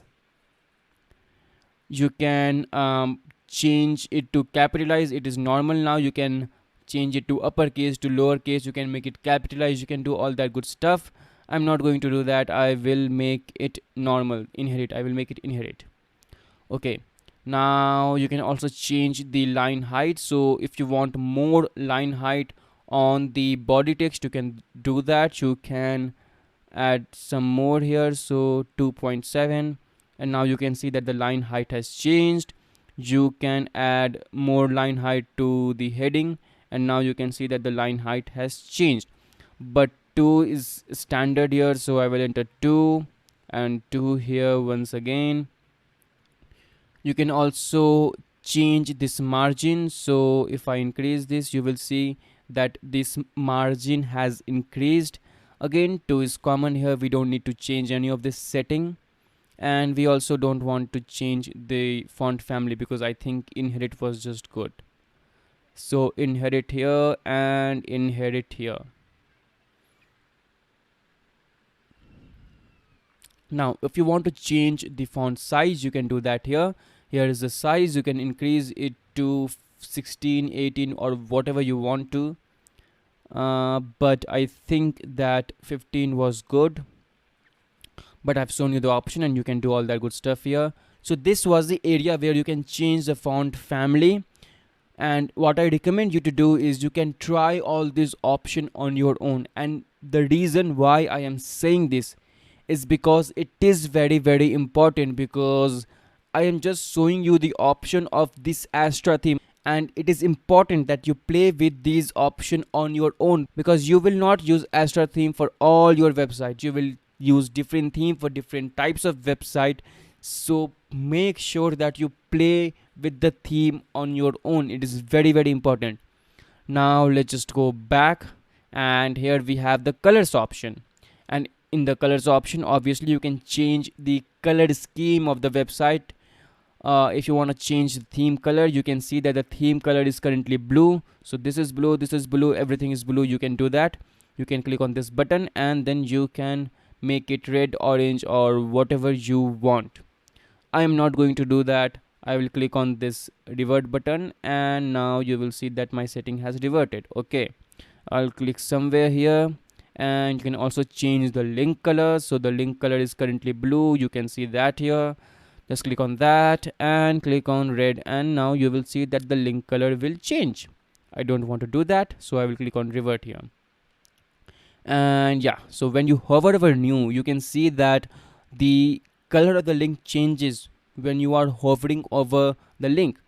If you want to change that, you can click here, link hover color, and you can change that setting. So if I hover over now, you can see it is more reddish.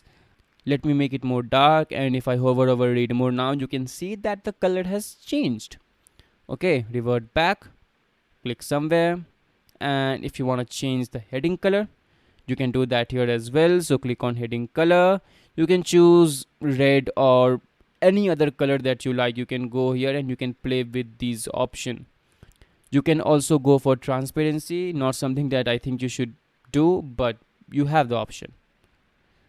So revert back, and here you have one more option. You can also change the text color. So if you don't like this color, you want a darkish color, so you can do that. You can scroll down to the black, and now you can see that the text is all black, but the previous font color was fine, so I will revert back. And here you have the option to change the site background.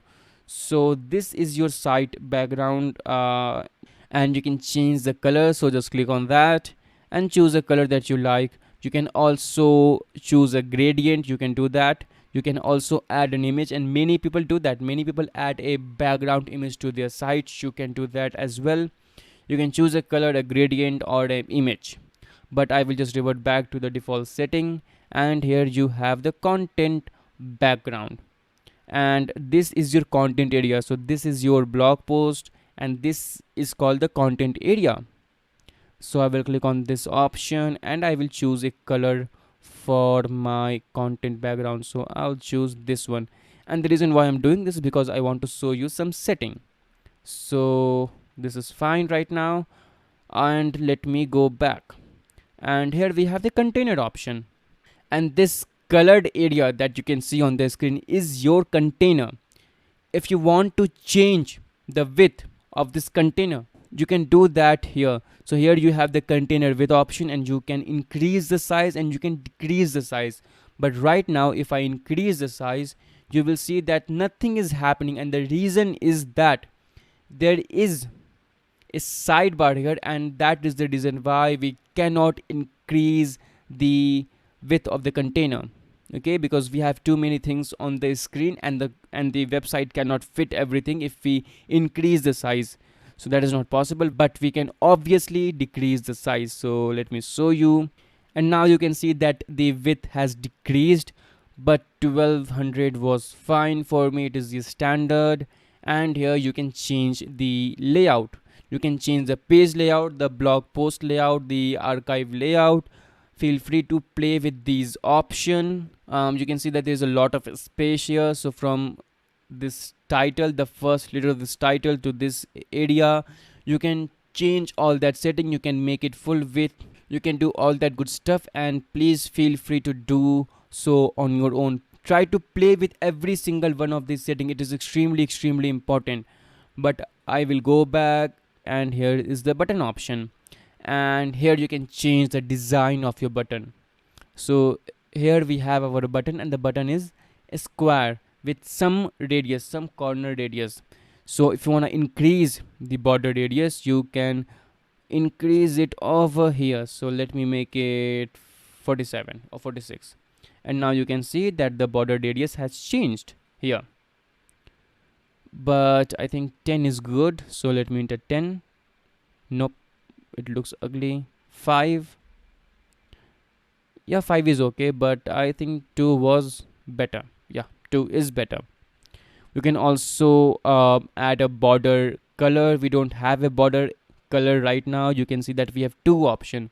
The first one is the normal state, and the second one is when you hover over your border.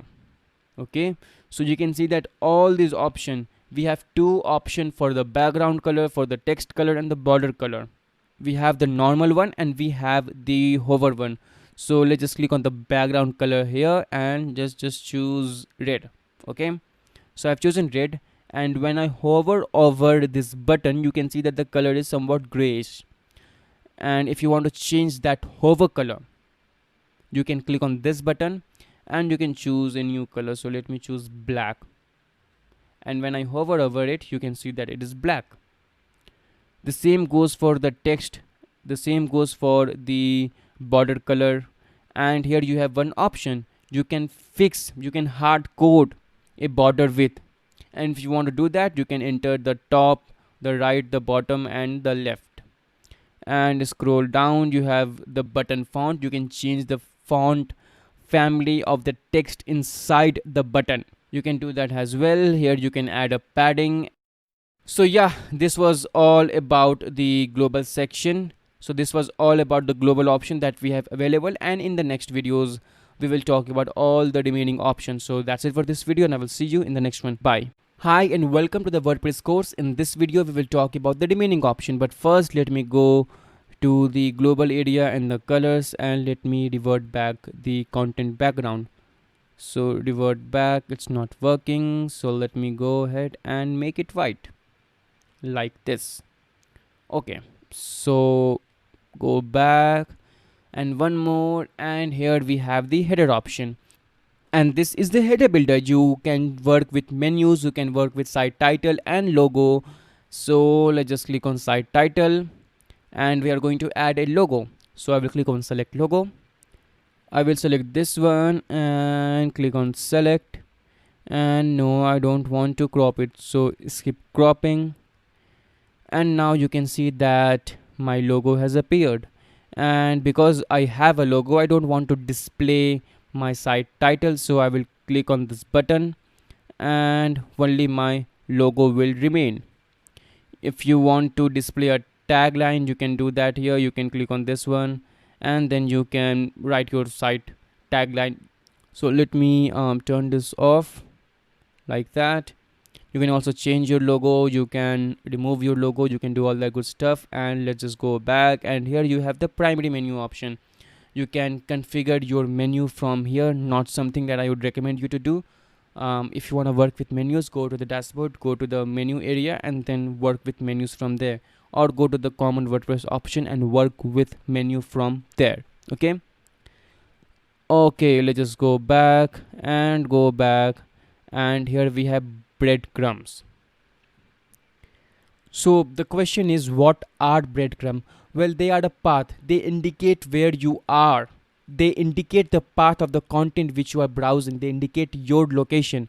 Let me show you. So right now there is none, and I will select before title. You can see that there is home, and inside home we have tech, and inside tech we have the first post on this site.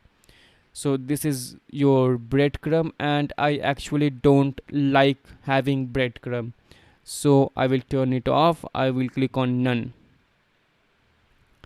and I will go back, and here you have the blog option. So first let's just talk about the single post option. Here you have the content width, so it is default. If you want to change all that setting, you can do that. You can customize your blog post page. So if you don't like showing your featured image, you can click on this eye and your featured image will not be shown. If you want to show your featured image, then you can click on this button again, and now it will be shown. You can also disable the title or the blog meta. So if I click on this, you will see that there is no title, just like that. And if I click on it again, then they will appear. And this is the structure of your blog post. On the top you have the featured image, and below the featured image you have the title and then the content. If I move this featured image below the title, then the title will be on the top and the image will be on the bottom. So if you like your blog post like this, then you can do that. I personally don't, so I will revert back. Okay, and here you have the structure of the meta. So meta is the information about the blog post. First up we have comments, so we have the number of comments that we have on the site, and then we have category, so we have here category, and then we have the author. So here is the author. We can also add publish date to this. So now you can see that we have published date here, and if you want to disable it, you can click on this one. Feel free to customize it according to your own need. And now let's just go back, and here we have the blog or the archive option. Let's just go there, and here you have the same thing. So let's just go back. I will show you this option properly. So go to the home page, and here you can see that we cannot see the entire content of the post because the entire content of the post is not shown. If you want full content, if you want to see full content on your blog post page, then you can click on full content here, and then the entire content will be available. But I don't want that, so I will click on XAMPP because this is much better. Okay, now let's just go back, and yeah, this is it for this video. And also don't forget to click on publish after you have made your changes, otherwise your changes will not be saved. Press publish after you have made your changes. If you want your changes to persist, then make sure to click on this publish button. Alright, so that's it for this video, and in the next lesson we will talk about the sidebar and the footer builder and the performance. So all of that coming up in the next video. Till then, bye. Hi and welcome to the WordPress course. In this video we are going to talk about all the remaining options. So we have 3 options remaining here. We have sidebar, footer builder and performance. Let's just click on sidebar first, and here we have a lot of options.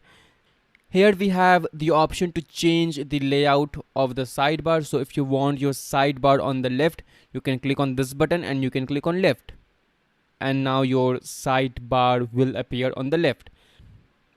I prefer it on the right, so I will click on right. You can also disable the sidebar if you click on no sidebar, so there will be no sidebar in your home page. Your default layout will be of no sidebar. I don't want that. I want my sidebar on the right, like this. Okay, so we have the pages. So to demonstrate that, we need to go to the about us page or any other page that you have created. And here you can see that we have the sidebar in our about us page, and we don't want that. You normally don't have your sidebar in your pages, so we are going to disable this sidebar on all the pages, not just about us page, not just contact us page, but all the pages. We don't want sidebar on pages, so this option will be applicable to all the pages. So let's go to this area and then click on no sidebar, and we have removed the sidebar from all the pages. Just go to the contact us, and you will see that there will be no sidebar here. And yes, there is no sidebar, and our contact us looks a lot better now. And here you have 2 more options. You have the blog post page. So this is the same as the home page now, because our home page is our blog post page. So you can also change that setting here. You can make it left, right, but the default is just fine. The default is right sidebar, so it is fine. And you have the archive page. You can also change the setting for that. And here you have the width of the sidebar. So if you want to change that, you can do that here right now. To demonstrate that, let me go back to the home page. I will click on home here, and here you can see that our sidebar is 30% of the entire screen. So 30% area of the entire screen of the entire website will be allocated to the sidebar. If you want to increase that, you can do that here. You can make it 50, 42, but normally 30% is just fine. I prefer to make it 25, so let me go with 25. No, it looks ugly, so 30 is just fine. 30. Okay, now let's just go back, and now we will click on publish because we want to publish the changes so that our pages don't show sidebar. Okay, so it's not showing sidebar. Alright, now we have 2 more options. We have the footer builder. So just go to the footer builder and then go to the copyright area. And here we have a lot of things. We have the copyright and then the copyright symbol. So this symbol right here that you can see, and then the current year, then the site title, and then the powered by Astra WordPress theme. Now I don't like that. I don't want powered by Astra WordPress theme, so I will select it and I will remove it. and after removing it, I will add a pipe symbol here, and I will make the site title bold. So I will select this and I will make this bold, and it is bold, and I will add this symbol here, this one. Okay, so now our footer is complete, and I will go back and I will click on publish because I want to publish the changes. Okay, and we have one more option here. So this is the performance. So here you have the option to load Google font locally. So if you are using Google font on your website, then what this option will do is that it will download all the Google font and it will store it on your server, and then it will use that font. So that's about it, and these were the options that are specific to this Astra theme. If you use a different theme, then all these options might not be there. But whenever you are working with a theme, try to play with all the options that the theme offers you, and that is the only way you will learn. That is the only way. Alright, that's it for this video, and that's it for this section. In the next section, we are going to talk about domains, we are going to talk about hosting, and we will publish our website on the internet. So all of that coming up in the next section. Till then, bye.